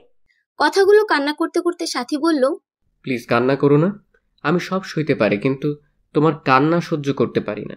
তোমাকে যে বড্ড ভালোবাসি, কিন্তু আমাদের ভালোবাসার জন্য একটা নিষ্পাপ জীবনকে কেমনে সরিয়ে ফেলি? আল্লাহ কি ক্ষমা করবে আমাদেরকে? জানি এটা অন্যায়, কিন্তু এছাড়া আমাদের আর কোনো উপায় নেই। কথাটা বলে আমার হাতটা নিয়ে সাথীর গলা চেপে ধরে মেরে ফেলতে বলল। প্লিজ কেলমি, আমাকে গলা চেপে মেরে ফেলো কাব্য, আমি তোমাকে ছাড়া বাঁচতে পারবো না। জানো কাব্য, মেয়েরা সব কিছুর ভাগ দিতে পারলেও তবে একটা ভাগ কখনো কাউকে দিতে পারে না, আর তা হলো তার ভালোবাসার ভাগ। বিশ্বাস করো, আমার একদম সহ্য হয় না মীরাকে। যে বুকে আমার থাকার কথা সে বুকে অন্য একটা মেয়ে থাকে। সে যে স্বপ্ন আমি তোমাকে নিয়ে দেখেছি সে স্বপ্ন পূরণ করছে অন্য একটা মেয়ে। কাব্য প্লিজ, আমাকে তুমি হত্যা করতে পারবে না। পারবে না তোমার সেই স্ত্রী মীরাকেও হত্যা করতে, কিন্তু তোমাকে আমায় হত্যা করতে হবে না। তুমি না আমি এই জীবন দিয়ে কী করবো? কথাটা বলে কাঁদতে কাঁদতে ব্লেড দিয়ে হাতে পুঁজ দিয়ে দিল সাথী। সাথে সাথে হাত থেকে ফিরকি দিয়ে রক্ত বের হতে লাগলো। সাথীর চোখ দিয়ে টুপটাপ করে পানি পড়তে লাগলো। সাথীর রক্ত দেখে আমার নিজের কলিজাটা ফেটে যাচ্ছে। ঠাস করে একটা চড় বসিয়ে দিলাম সাথীর গালে। আমার থাপ্পড়কে ফুপিয়ে কাঁদতে লাগলো সাথী। তারপর আমি শক্ত করে জড়িয়ে ধরলাম সাথীকে। সাথী শক্ত করে জড়িয়ে ধরে বলতে লাগলাম, কেন এভাবে পাগলামো করছো? তোমাকে ছাড়া আমি কেমনে বাঁচবো? মীরাকে তাহলে খুব শীঘ্রই আমাদের বাস থেকে সরিয়ে আমার ময়না পাখিটাকে আপন করে নিব। কথাটা বলার সময় বুকের ভেতর একটা চাপা কান্নার আওয়াজ পেলাম। তারপর সাথীকে আমি ছেড়ে দিয়ে সাথীর কপালে একটা ভালোবাসার স্পর্শ এঁকে দিলাম। সাথীকে বাসায় ড্রপ করে বাসার আসতে দেখি মীরা খাবার নিয়ে বসে আছে। রাত প্রায় 10টা। আমি কিছু না বলে শুয়ে পড়লাম। আপনি খাবেন না? কিছু খেয়েছেন? মন খারাপ আপনার? হ্যাঁ, বাহির থেকে খেয়ে এসেছি। আর হ্যাঁ, মন খারাপ আমার, আর তার কারণ তুই। কথাটা বলার পর পিচ্চিটার দিকে তাকিয়ে দেখি পিচ্চি কাঁদবে কাঁদবে ভাব। তখন আমি কম্বলটা টান দিয়ে শুয়ে পড়লাম। মাঝরাতে হঠাৎ ঘুম ভাঙতে দেখি কেউ একজন শক্ত করে জড়িয়ে রেখেছে আমায়। চোখ খুলে দেখি পিচ্চিটা আমার বুকে। চাঁদের আলোয় পিচ্চির মুখে এসে পড়ছে, চুলগুলো রং পাল্টাচ্ছে। হঠাৎ নিচের দিকে তাকাতেই চোখ কপালে উঠল আমার। পিচ্চিটা শাড়ি খুলে নিচে ফেলে দিয়েছে। আমি জানি মীরা শাড়ি পরে ঘুমোতে পারে না, কিন্তু 3 পিস তো পরে ঘুমায়, তাহলে আজ ইচ্ছে করে এমন করছে। পিচ্চিটা আজ এত সুন্দর লাগছে যা অকল্পনীয়। মাথা চুলগুলো কপাল পেরিয়ে মুখে এসে পড়ছে। মন চাচ্ছে ফু দিয়ে চুলগুলো কপাল থেকে সরিয়ে আলতো করে মীরার কপালে ভালোবাসার পরম স্পর্শ এঁকে দেই। কিন্তু কি আমার গায়ে লিপস্টিকের দাগ! মনে মনে ভাবছি আজ মনে হয় পুরুষ ধর্ষণ করছে। আমার বুকে লিপস্টিকের দাগ দেখে বিস্মিত হলাম। মীরার ঠোঁটের দিকে তাকিয়ে দেখি ঠোঁটে এক বিন্দু লিপস্টিকও নেই। মনে মনে ভাবছি পিচ্চিটা কি সর্বনাশ করেছে। তবে আজ কেন পিচ্চিটাকে এত সুন্দর লাগছে? মন চাচ্ছে সারা জীবনের জন্য আপন করে নেই। হয়তো মীরা সৃষ্টি হয়েছে আমার জন্য, কিন্তু না, আমার বুকে সাথী ছাড়া কারো জায়গা নেই। আমার মন প্রাণ জুড়ে শুধুই সাথী। তাই মীরাকে কয়েকবার ডাক দিলাম, কিন্তু সে উঠল না। তাই জোরে ধাক্কা দিতেই চোখ কচলিয়ে উঠল।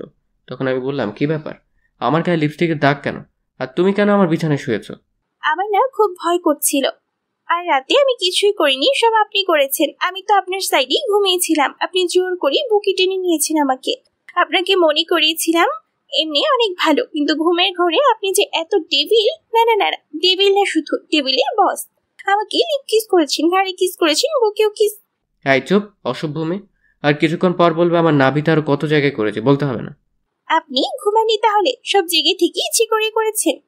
এই পিচ্চি, চুপ করবে? মিথ্যে বলতে লজ্জা করে না? তোমার শাড়ি কে খুলেছে? শাড়ি কেন খাটের নিচে ফেলে রেখেছ? শাড়ি পরতে পারো না? বিয়ে বসেছো কেন? আমি না হয় শাড়ি পরতে পারি না, নিজেই তো লুঙ্গিটাও পরতে পারি না, আবার অন্য কি শাড়ি পরার কথা বলে? পিচ্চিটার কথা শুনে নিজের দিকে তাকাতেই চোখ বন্ধ করে ফেললাম। চাদরটা গায়ে জড়িয়ে কষে একটা থাপ্পড় দিয়ে দিলাম মীরাকে। থাপ্পড়টা খেয়ে মাটিতে পড়ে গেল মীরা। আমার রাগ চরমে উঠে গেছে। রাগের মাথায় বলতে লাগলাম, এই তুই মরতে পারিস না? আমার জীবনটাকে তো নষ্ট করে দিয়েছিস। তোকে জন্ম দিয়ে তোর মা বাবাকে খেয়েছিস, এখন আমাকেও খাবি নাকি? আর তোকে না বলছি আমি তোকে ডিভোর্স দিয়ে দিব, তারপরেও কেন আমার বিছানায় আসিস? আর একদিন যদি আমার বিছানায় আসিস তাহলে প্রয়োজনে তোকে খুন করে তারপরে জেলে যাব। দুঃখিত, আমি আপনাকে খুব কষ্ট দিয়েছি, তাই না? আপনার কোথাও লাগেনি তো? আপনার হাতে কি ব্যথা পেয়েছেন? জানেন আল্লাহ কেন আমাকে বাঁচিয়ে রেখেছে? ছোট্টবেলায় অনাথ আশ্রমে বড় হয়েছি, দেখিনি মায়ের মুখ কখনো। মা ডাক্তার কখনো ডাকতে পারিনি বাবার কাছে আবদারের সুরে কিছু চাইতে। কখনো বাবার কাঁধে চড়ে ঘুরতে পারিনি, পারবই বা কিভাবে? বাবাকে তো কখনো দেখিইনি। আর এখন আসছি আপনাকে জ্বালাতে। জানেন আত্মহত্যা মহাপাপ, সেই জন্যই হয়তো বেঁচে আছি, তা না হলে কখনোই আপনার পথের কাঁটা হতাম না। আপনার বাড়ির দাসী করে রেখে দিন, পারিশ্রমিক হিসেবে সকাল বিকাল রাতে এভাবে থাপ্পড় দিন, তবুও তো দাসী হয়ে আপনার হাতের স্পর্শটা পাবো। আর বিছানায় আসি কি করব, ভয় পাই তো, তাই আপনার বুকটাকে নিরাপদ মনে করে শুয়েছিলাম। ক্ষমা করে দিবেন এই এতিমটাকে। পিচ্চিটার কথা শুনে নিজের কাছেই খুব খারাপ লাগছে। এভাবে মারাটা ঠিক হয়নি। সবচেয়ে খারাপ লাগছে যখন দেখলাম পিচ্চিটার ঠোঁট কেটে রক্ত পড়ছে। পরের দিন মা বাবা জান্নাতকে নিয়ে নানা বাড়ি চলে গেলে সাথীকে ফোন দিলে সাথী বাড়িতে চলে আসে। এদিকে সাথী আজ পিঙ্ক কালারের একটা শাড়ি পরেছে, হালকা লিপস্টিকের সাথে চুলগুলো ছেড়ে দিয়েছে। সাথী আসলেই সাথীকে নিয়ে বেডরুমে ঢুকে পড়ি। মেয়েরা অবাক নয়নে তাকিয়ে আছে, চোখটা ছলছল করছে। মনে হচ্ছে কখন জানি বৃষ্টি নামবে। কি হলো, দরজায় দাঁড়িয়ে আছো কেন? আজ তুমি জান্নাতের রুমে থাকবে, আজ রাতে আমাদের এই রুমে আসবে না বিরক্তি করতে। আর হ্যাঁ, আমাদের দুজনের জন্য খাবার দিয়ে যেও। আমার কথার উত্তরে মীরা আমার মুখের দিকে তাকিয়ে মাথা নাড়িয়ে হ্যাঁ সূচক জবাব দিল। তারপর মীরা চলে গেল। সাথে এসে আমাকে জড়িয়ে ধরে বলতে থাকে, কবে যে পাবো তুমি সারা জীবনের জন্য? কবে তোমার বুকে মাথা রেখে ঘুমাবো? এদিকে হঠাৎ করে আমার হাতটা সাথীর স্পর্শকাতর জায়গায় চলে গেল। সাথীর নিঃশ্বাস ভারী হয়ে আসছে, ঠোঁট জোড়া আকর্ষণ করছে মিশে যাওয়ার। আমার ঠোঁট যখন সাথীর ঠোঁট জোড়াকে আবদ্ধ করে ফেলবে ঠিক তখনই মীরা খাবার নিয়ে রুমে ঢুকে পড়ে, কোনো প্রকার নক না করে। সাথে সাথে আমি সাথীকে ছেড়ে দিই। তারপর মীরার দিকে তাকিয়ে বুঝতে পারলাম মীরা কাঁদছে। মীরা হয়তো কখনো ভাবেনি আমি এতটা নিচে নেমে যাব, কিন্তু মীরা জানতো না আমার কলিজার টুকরা হচ্ছে সাথী। সাথী আমার জীবন মরণ, আমার ভালোবাসা, আমার ভালোবাসার সব সাথীর জন্য। তারপর মীরা খাবার রেখে চলে গেল। মীরার চোখ দিয়ে পানি পড়ছে, এটা স্পষ্ট দেখা গেল। তারপর সাথী আর আমি খাওয়া দাওয়া করে সাথীর সাথে গল্প করতে করতে কখন যে আমি আর সাথী ঘুমিয়ে গেলাম ঠিক খেয়াল নেই। অবশ্য রাত্রে আমি সাথীর সাথে ফিজিক্যালি রিলেশন করতে চাইলেও সাথী বিয়ের পরের কথা বলে। তারপর আমরা দুজন মিলে সিদ্ধান্ত নিয়েছি 1 সপ্তাহ পর বিয়ে করব। তাই আর জোর করিনি। এদিকে মাঝরাতে কারো চাপা কান্নার আওয়াজে ঘুম ভেঙে যায়। চোখ খুলতে দেখি সাথী আমার বুকে। সাথীকে বুক থেকে সরিয়ে কান্নার আওয়াজ কোথায় থেকে আসছে তা দেখার জন্য রুমের বাইরে বের হতেই যা দেখলাম তা দেখার জন্য আমি একেবারেই প্রস্তুত ছিলাম না। আমি রুম থেকে বের হতেই দেখলাম পাশের রুমে মীরা জায়নামাজে বসে আছে। মীরাকে দেখে মনে হচ্ছে মোনাজাত ধরে আছে। মাঝে মাঝে ফুপিয়ে কান্নার আওয়াজ আসছে রুম থেকে। আমি আরেকটু কাছে যেতেই শুনলাম মীরা মোনাজাতে বলছে, হে আল্লাহ, আমার পরম করুণাময় আল্লাহ, তোমার দরবারে 2টি হাত তুলে ধরেছি। আল্লাহ, শুনেছি মাঝরাতে নাকি তুমি প্রথম আসমানে এসে বান্দাদের ফরিয়াদ শোনো। আচ্ছা আল্লাহ, আমি এতিম বলে কি আমার ফরিয়াদ শুনবে না? জানো আল্লাহ, দুনিয়াতে মানুষ কষ্ট পেলে মা বাবাকে বলে, তুমি তো আমার মা বাবাকেও উঠিয়ে নিয়েছো। তুমি ছাড়া তো আসমানের উপরে জমিনের নিচে আমার আর কেউ নেই। হে আল্লাহ, শুনতে পাচ্ছ কি তুমি আমার কথা? দুনিয়াতে সন্তান কান্না করে দিলে তো মা দৌড়ে আসে, সন্তানকে কোলে তুলে নিয়ে গালে মুখে চুমু দিয়ে বলে, কি হয়েছে আমার লক্ষ্মী সোনা, কাঁদে না। হে আল্লাহ, তুমি তো দুনিয়ার মায়েদের চেয়েও লাখো কোটি গুণ তোমার বান্দাদের বেশি ভালোবাসো। তুমি তো সব দেখো হে মাবুদ। আমার স্বামী আজ অন্যের বুকে শুয়ে আছে, আমার কলিজাটা ফেটে যাচ্ছে। আল্লাহ, আমার মা বাবাকে তুমি তোমার কাছে নিয়ে নিলে, আমায় কেন রেখেছো? আমাকে কষ্ট দিতে তোমার যদি এতই ভালো লাগে তাহলে দাও, আরো কষ্ট দাও। আল্লাহ, আমি যে আর সইতে পারছি না। একজন পতিতা নারীও তো তার স্বামীর ভাগ অন্য কাউকে দিবে না, আর আমি এতটাই অভাগী, জন্ম নেওয়ার পর না পেলাম বাবা মার ভালোবাসা, না পেলাম স্বামীর ভালোবাসা। আজ আমার স্বামী আমাকে বের করে দিয়ে অন্য মেয়ের সাথে রাত্রি যাপন করছে।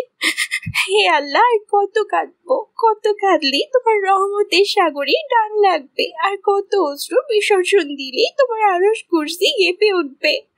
কত কাঁদলে তোমার রহমান আর রহিম নামের দয়ার সাগরে টান লাগবে। তুমি না বলেছো এতিমদের অভিভাবক তুমি?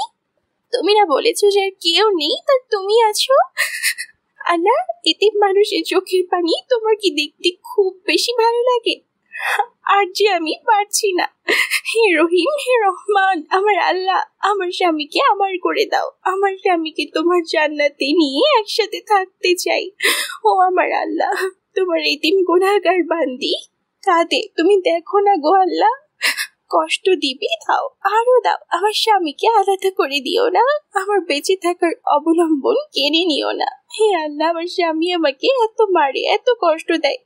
তুমি তো দেখেছো, আমাকে 3বার থাপ্পড় দিয়েছে, 3বারই আমার ঠোঁট কেটে রক্ত বের হয়েছে। ও আমার আল্লাহ, তুমি আমার স্বামীর উপর গুজব দিও না। আল্লাহ, আমি কিন্তু খুশি আছি, তবুও তুমি রাগ করো না। আমাকে মেরেছে আল্লাহ, তোমায় কিন্তু মারেনি আল্লাহ। আমি কিন্তু খুশি আছি, তুমি রাগ করো না। আমার স্বামীকে তুমি হেদায়েত দাও আল্লাহ, তুমি আমার স্বামীকে হেদায়েত দাও, গজব দিও না। আমার স্বামীর বুকে শেষ নিঃশ্বাস ত্যাগ করার তৌফিক দান করো আল্লাহ। তোমার এতিম গুনাহগার বান্দি ফরিয়াদ রেখে তোমার দরবার থেকে হাত নামাচ্ছি আল্লাহ। আমিন। এদিকে দরজার ওপাশ থেকে মীরার মোনাজাত শুনে নিজের অজান্তে চোখের পানি এসে গেল। পেছন দিকে তাকিয়ে দেখে সাথী দাঁড়িয়ে আছে। কাব্য, তুমি এখানে? আর আমি তোমাকে সারা বাড়ি খুঁজতেছি। এই, তুমি কাঁদছো কেন? কাব্য, কখনো আমায় ছেড়ে যাবে না তো? আমি ভয়ানক একটা স্বপ্ন দেখলাম তোমায় নিয়ে। তুমি যদি কখনো আমাকে ছেড়ে চলে যাও, তাহলে ফল কাটা ছুরি নিয়ে বলছি আমি এটা গলে চালিয়ে দিব। তুমি আমাকে ছেড়ে যাওয়ার আগে আমাকে খুন করে আমার লাশের উপর দিয়ে যাবে। এদিকে সাথী আমাকে জড়িয়ে ধরে কাঁদতে লাগলো। আমি শত অনিচ্ছা সত্ত্বেও সাথীকে বাহুডোরে আবদ্ধ করে নিলাম। সাথী কান্না করতে করতে শার্ট ভিজিয়ে ফেলছে। তারপর সাথীকে ছাড়িয়ে বললাম, ভয় পেও না, তোমাকে ছেড়ে কোথাও যাব না। তাহলে আমার মাথা ছুঁয়ে প্রমিস করো আমাকে ছেড়ে যাবে না। সাথীর কথাটা শুনে আমার হাতটা কাঁপছে। আমার চোখে বারবার পিচ্চিটার মায়াবী চেহারাটা ভেসে উঠছে। চোখ দিয়ে নিজের অজান্তেই পানি আসতে লাগলো। কি করব কিছু বুঝতে পারছি না। জীবনটা এমন কেন? জীবনে কখনো 1000 বছর বেঁচে থাকার ইচ্ছে জাগে, আবার কখনো 1 মুহূর্তের জন্যও নয়। ওই কাব্য, তুমি আমার মাথা ছুঁয়ে প্রমিস করো কখনো আমি ছেড়ে যাবে না। প্লিজ প্রমিস করো। তোমাকে হারলে সত্যি যে আমি বাঁচবো না, মরে যাবো সত্যি। প্লিজ প্রমিস করো, নয়তো চুরিটা গলে চালিয়ে দিব। প্লিজ এভাবে বলবে না। তুমি যে আমায় ভালোবাসা, তুমি যে আমার জীবনের একটা অংশ। এই যে তোমার মাথা ছুঁয়ে প্রমিস করছি, জীবনে কখনো কোনোদিন তোমায় ছেড়ে যাব না। তুমি যে আমার ভালোবাসা, তুমি যে আমার জীবনের একটি অংশ। প্লিজ মরার কথা বলবে না। আর আমি কাকে নিয়ে বাঁচবো? আচ্ছা কাব্য, তোমাকে একটা কথা বলি, রাগ করবে না তো? কি বলবে বলো। আমায় একটা পাপ্পি দিবে? আচ্ছা কাছে এসো। কাছে আসার কথা শুনে সাথী এতটা কাছে এসে পড়লো যে সাথীর নিঃশ্বাস আমার মুখে পড়ছে। আমার ইচ্ছে করছে না, তবুও নিজের অজান্তেই সাথীর কপালে একটা ভালোবাসার স্পর্শ এঁকে দিলাম। এদিকে সাথী আমাকে ধাক্কা দিয়ে বিছানায় ফেলে দিল। তারপর আর কিছু মনে নেই, তবে কে যেন দরজাটা চাপিয়ে দিল। হঠাৎ বিছানাটা কাঁপছে। চোখ খুলতেই দেখি ফোন এসেছে। ফোনের স্ক্রিনের দিকে তাকাতেই দেখি হিটলারটার ফোন। আমি ভয়ে ভয়ে ফোন তুলতে ওপাশ থেকে বলতে লাগলো, কখন থেকে ফোন দিচ্ছি, ফোন ধরার নাম নেই। কয়টা বাজে, এখনো ঘুমাচ্ছিস? তাড়াতাড়ি এসে গেট খুলে দিয়ে যা। হে আল্লাহ, কাম সারছে। সাথী এখন আমার বুকেই শুয়ে আছে। এত সকালে বাসায় সাথীকে দেখলে আমাকে কুরবানি করবে। মাথা কাজ করছে না। এই সাথী, আর কত ঘুমাবে? এবার উঠো। বাবু, আর একটু ঘুমাই। উঠবা তুমি? তাড়াতাড়ি উঠো। তারপর সাথী চোখ কসলিয়ে কসলিয়ে উঠে বলল, কি হইছে? বাবা এসেছে, বাইরে দাঁড়িয়ে আছে। কুরবানি করবে আজ আমাদের। এখন কি হবে? যা হবার হবে, বুক থেকে সরো। শাড়িটা পরে নাও। তারপর সাথী শাড়িটা ঠিক করে রুমের বাহিরে এলো। আমি ভয়ে ভয়ে বাসায় গেট খুলতেই বাবা বলল, গেট খুলতে এত সময় লাগে? আর এই মেয়ে এখানে কেন? কেন এসেছে এত সকালে? আমি ঠিক কি বলবো ভেবে পাচ্ছি না, খুব ভয় করছে। পাশ থেকে তখন হঠাৎ মীরা বলতে লাগলো, বাবা, সাথী আমার বান্ধবী এদিক দিয়ে যাচ্ছিল আর আমাকে ফোন দিল আমি আসতে বলি। বাসায় আসার পর দেখি কাব্য আর সাথী পূর্ব পরিচিত। ও আচ্ছা, সাথীমা তুমি কিছু মনে করো না, কাব্য বাবা এমনই, সব কিছু সন্দেহের চোখেই দেখে। আন্টি, আমি কিছু মনে করিনি। আমার আজ তাড়া আছে, এখন তাহলে উঠি, অন্যদিন আবার আসবো। সাথী চলে গেলে মীরাকে ছোট্ট করে একটা ধন্যবাদ দিলাম। মীরা করুণ দৃষ্টিতে আমার দিকে তাকালো। এদিকে মীরার কলেজে ক্লাস শুরু হয়েছে। এতদিন কাজে ব্যস্ত এবং নতুন বউ ছিল, তাই যাওয়া হয়নি। তারপর আব্বু মীরাকে কলেজে দিয়ে আসতে বলল। বাবার কথা মতো মীরাকে কলেজে নিয়ে যাবার জন্য বের হলেই সাথী ফোন দেয়, জিজ্ঞেস করে, কাব্য, বাবু, কোথায় তুমি? এই তো আব্বু মীরাকে কলেজ নিয়ে যেতে বলল, তাই দিয়ে আসতে বের হলাম। আচ্ছা, তোমার যাওয়ার কোনো প্রয়োজন নেই, মীরাকে গাড়িতে কলেজে পাঠিয়ে দাও। আমি সাথীর কথা মতো তাই করলাম। তারপর দুপুরে বসে আছি, তখন হঠাৎ মীরার নাম্বার থেকে ফোন আসলো। আমি ফোনটা ধরতে ওপাশ থেকে অপরিচিত কণ্ঠে কেউ একজন বলল, এক্সকিউজ মি। ফোনটা যার, তিনি দুর্ঘটনায় মারা গেছে। লাস্ট ডায়ালে আপনার নাম্বারটা ছিল, এজন্য আপনাকে কল দিলাম। প্লিজ মেয়েটি যদি আপনার পরিচিত হয়ে থাকে তাহলে চট্টগ্রাম মেডিকেল কলেজ হাসপাতালে আসুন। কথাটা শুনে কিছুক্ষণের জন্য আমি পাথর হয়ে গিয়েছিলাম। কি থেকে কি হয়ে গেল কিছুই বুঝলাম না। সাথে সাথেই হাসপাতালে গিয়ে দেখি লাশের মাথাটা কেমন যেন থেতলে গেছে, নাক দিয়ে রক্ত বের হয়ে আছে, মুখটা অনেক মায়াবী লাগছে। আজ কেন জানি আমার বুকটা ফেটে কান্না আসছে। কিন্তু কেন? আজ তো আমার সুখের দিন, আমার পথের কাটা দুনিয়া থেকে বিদায় নিয়েছে। তবে কেন এত কষ্ট হচ্ছে? মনে হচ্ছে প্রাণটা দেহ থেকে বের হয়ে যাচ্ছে। হে আল্লাহ, ভালোবাসা পাওয়ার জন্য নিজের স্ত্রীকে খুন করে ফেললাম। তার কিছুক্ষণ পর বাবা মা আসলো, তারাও কাঁদছে। বাবা সবচেয়ে বেশি কাঁদছে। তারপর মীরাকে হাসপাতাল থেকে বাসায় নিয়ে আসা হলো। আজ মীরার দাফন। আমি মীরার লাশটা কাঁধে নিয়েছি। মনে হচ্ছে কলিজাতে কেউ ছুরি চালিয়ে দিয়েছে। দূরে সাথীকে দাঁড়িয়ে থাকতে দেখলাম। সাথীও আজ কাঁদছে। আকাশ বাতাস আজ কাঁদছে মনে হচ্ছে। তারপর মীরাকে দাফন করে কিছুক্ষণ কবরের পাশে দাঁড়িয়ে থেকে চলে আসলাম। তারপর সাথী আমাকে নির্জনে ডেকে নিয়ে অনেক কান্না করলো, ক্ষমাও চাইলো। সরাসরি আমার পায়ে পড়ে বলতে লাগলো, কাব্য, আমাদের ভালোবাসার জন্য একটা নিষ্পাপ জীবনকে হত্যা করে ফেললাম। আমি সাথীকে সান্ত্বনা দেওয়ার জন্য বললাম, তুমি কিছু অন্যায় করনি, যদিও বা করে থাকো সব তোমার ভালোবাসাকে পাওয়ার জন্য। তারপর সাথী চলে গেল। আমার মনে হচ্ছে মীরার ছায়া মনে হয় প্রতিনিয়ত আমার পাশে ঘুরে। কেমন যেন উদাসীন উদাসীন লাগছে। আজকে ভাবলাম সাথীর কাছে যাই, এভাবে আর পারছি না। আজ রাতটা সাথীর সাথে থাকবো। সাথীকে ফোন দিয়ে পেলাম না, এই জন্য সরাসরি বাসায় চলে গেলাম। বাসায় গিয়ে দেখি দরজা খোলা। আমি সরাসরি সাথীর রুমে চলে গেলাম। হঠাৎ সাথীর রুমের কাছে যেতে দরজার ভেতর থেকে পুরুষ কণ্ঠের আওয়াজ শুনলাম। আমি ভেতরে কি হচ্ছে তা দেখার জন্য জানালার পর্দা সরিয়ে রুমের ভেতর তাকাতেই চমকে উঠলাম। এটা কি হচ্ছে? সাথী আর তার ভাই রথক্রিয়ায় ব্যস্ত। তারপর হঠাৎ সাথী আর সাথীর ভাই যা বলল তা শোনার জন্য আমি একেবারেই অপ্রস্তুত ছিলাম। বাবু, কতদিন ধরে আদর করো না, প্লিজ আর একটু কাছে এসো। আমার বাবুটা কি হট। ইস, আমার বুঝি লজ্জা করে না? ও মা, তাই বুঝি? কোথায় লজ্জা করে? কথাটা বলে সজীব সাথীকে কিস করতে লাগলো আর বলতে লাগলো, বাসরাতে কে আগে জড়িয়ে ধরেছিল? আর আমরা তো স্বামী স্ত্রী।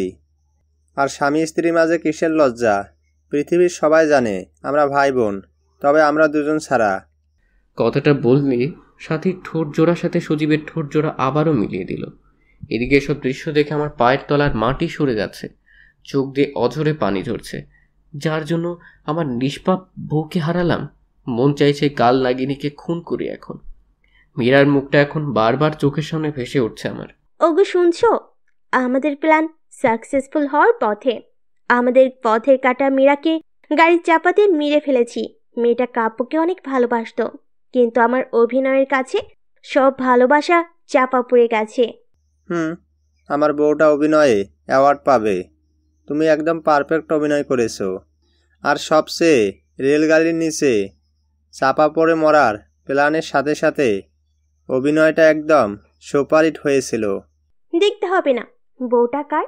এখন শেষ একটা কাজ হচ্ছে আমার জন্য পাগল কাব্যকে বিয়ে করে কৌশলে তার সমস্ত সম্পত্তি লিখে নিয়ে আমার বাবুটাকে নিয়ে আমেরিকা চলে যাওয়া। আর তা এ মাসেই পূরণ হবে। হাসতে হাসতে কথাগুলো বলল সাথী। এদিকে কথাগুলো শুনে আমার বুকটা চিনচিনে ব্যথা করছে। মন চাচ্ছে দুইটাকে খুন করি, এদের জন্য আমার স্ত্রী মীরা আজ পরপারে। কিন্তু না, এদেরকে এভাবে মারলে ফেসে যাব। তাই কৌশলে আমার স্ত্রী হত্যার প্রতিশোধ নিতে হবে। আজ বাইক চালাচ্ছি আর মীরার কথা ভাবছি। মনে হচ্ছে মীরা আমার পাশে বসে শক্ত করে আমাকে জড়িয়ে ধরে আছে। চোখ দিয়ে নিজের অজান্তেই পানি আসছে। বাড়িতে এসেই বাবাকে জড়িয়ে ধরে ছোট বাচ্চার মতো কান্না করে দিলাম। খুব কষ্ট হচ্ছে আমার। বাবা মাথায় হাত বুলিয়ে দিয়ে বলল, আল্লাহর উপর ভরসা রাখ, তিনি সবকিছু ঠিক করে দিবেন। তারপর রুমে এসে শুয়ে পড়লাম। চোখ বন্ধ করলেই পিচ্চিটাকে দেখতে পাই। খাইতে গেলে মনে হয় কে যেন বলে, তুমি খাবে না? তুমি না খেলে আমিও খাবো না। আমি পারছি না এভাবে আর থাকতে। তারপর হঠাৎ ক্রিং ক্রিং করে ফোনটা বাজছে। ফোনের দিকে চেয়ে দেখি কাল নাগিনীটা ফোন দিয়েছে। শত অনিচ্ছা সত্ত্বেও ফোন ধরলাম। ওপাশ থেকে, আমার বাবুটা কেমন আছে? আমার বাবুটাকে বড্ড বেশি মিস করছি। বাবুটা একটু আমার সাথে দেখা করবে কি পার্কে? আমার চিবুকটা চিনচিনে ব্যথা করছে। এতগুলা। আর অল্প দিন পরেই আমার বাবুটাকে আপন করে পাবো। প্লিজ এসো পার্কে। আমি কিছু না বলেই কাল নাগিনীটার ফোনটা কেটে পার্কে চলে গেলাম। পার্কে গিয়ে চুপচাপ পাশে দাঁড়িয়ে আছি। কাল নাগিনীটা নীল শাড়ি পরেছে, নোংরা শরীরটাকে ঢেকে রেখেছে। নীল পোশাকের আড়ালে যদি কেউ নোংরা মনের কার্যকলাপ দেখতে পারতো, মনে হয় কেউ থুথু পর্যন্ত দিত না এই শরীরে। কি হলো বাবু? তোমার পছন্দের শাড়ি পরেছি, কেমন লাগছে বললে না তো? কি বলবো? আচ্ছা বাদ দাও, আমার পথে কাটা তো আর নেই। চলো না বিয়ে করিনি। তোমাকে ছাড়া রাতগুলো আমার নির্ঘুম কাটে। তুমি যে আমার স্পন্দন, খুব ইচ্ছে তোমাকে আপন করে নেওয়া। আল্লাহ আমার সেই ইচ্ছাটা পূরণ করবে না? আমি যে তোমাকে নিজের থেকেও বেশি ভালোবাসি। কথাটা বলার সাথে সাথে ঠাস ঠাস করে চড় বসে দিলাম। আর সহ্য হচ্ছে না। হ্যাঁ, তুই আমাকে ভালোবাসিস? তাহলে সজীবকে? কাব্য, কি বলছো এসব? সজীব তো আমার ভাইয়া। এমন চেহারা দেখে যে কেউ কাল নাগিনীটার মায়ে পড়ে যাবে, কিন্তু আমি নয়। তোর লজ্জা করে না নিজের স্বামীকে ভাই বলতে, স্বামীকে ভাই বানাতে? আমি সেদিন তোর বাসায় গিয়ে সব দেখেছি আর শুনেছি। তোদের দুটোকে আমি নিজের হাতে খুন করে আমার ফুলের মতো নিষ্পাপ স্ত্রী হত্যার প্রতিশোধ নিব। তার আগে এই দেখ ভিডিওটা। তুই যদি সাথীকে বিয়ে না করিস তাহলে বলবো তুই সাথীকে বিয়ের প্রলোভন দেখিয়ে তার সর্বনাশ করেছিস। আর সাথী এখন অন্তঃসত্ত্বা, তাই বুঝে নে কি করবি এখন তুই। কথাগুলো শুনে পেছন দিকে তাকাতেই দেখি সজীব মোবাইল ফোনে সাথীর আর আমার হোটেল রুমের ভিডিও এবং বাসার ভিডিও তুলে রাখছে। এসব দেখে নিজেকে আর কন্ট্রোল করতে পারছি। ফোনটা আছাড় দিয়ে ভেঙে ফেললাম। বাবু, খুব রাগ করছো? এমন হাজার ভিডিও আছে। আচ্ছা বাবু, রাগ করো না। আগামী সপ্তাহে আমাদের বিয়ে। তুমি কাজে অফিসে চলে এসো, নয়তো থানাতে পাঠাবো বাসর করতে। ওদের কথা শুনে আমার কিছু বলতে পারলাম না। এসব আমার পাপের ফল। তাই এখান থেকে বাসায় চলে আসলাম। বাসায় এসে মীরার ছবিটা বুকে নিয়ে কান্না করতেই ঘুমিয়ে গেলাম। পরের দিন সকালবেলা টেলিভিশন অন করতে আমি যা দেখলাম তা দেখার জন্য আমি মোটেও প্রস্তুত ছিলাম না। কারণ খবরে দেখলাম গতকাল রোড অ্যাক্সিডেন্টে সজীব আর সাথী দুজনেই মারা গিয়েছে। মনে মনে ভাবলাম, আল্লাহ তাআলার বিচার সবচেয়ে বড় বিচার, যার হাত থেকে কারো রেহাই নেই। পরের দিন মীরার পছন্দের নীল শার্টটা বের করার সময় আলমারি খুলে একটা ডায়েরি পেলাম। ডায়েরিটা হাতে নিয়ে বুঝতে পারলাম এটা মীরার লেখা ডায়েরি। না পড়া সেই ডায়েরিটার প্রথম পাতা উল্টাতে নীল কালিতে লেখা দেখলাম, গতকাল আমার বাসর রাত ছিল। বাসর রাতে সব নারীর জীবনেই শ্রেষ্ঠ একটি রাত থাকে, কিন্তু আমি বাসর রাতে স্বামীর হাতের স্পর্শে ঠোঁটের রক্ত ঝরিয়েছি। মা বাবাকে হারিয়ে ভেবেছিলাম স্বামীর পায়ের নিচেই বাকি জীবনটা কাটিয়ে দিব, কিন্তু আল্লাহ যার কপালে সুখ রাখে না, সে কিভাবে সুখী হবে? প্রতিদিন মাঝরাতে সবাই যখন ঘুমিয়ে থাকতো, আমি অভাগী একা একা ঘুম থেকে উঠে পড়তাম। আল্লাহর কাছে মাঝরাতে স্বামীকে চেয়ে কান্না করতাম। যেদিন আমার স্বামীর সাথে আমার প্রথম যৌন সম্ভব হলো, সেদিন সব কষ্ট ভুলে গিয়েছিলাম। মনে মনে আল্লাহর দরবারে লক্ষ কোটি শুকরিয়া জানিয়েছিলাম।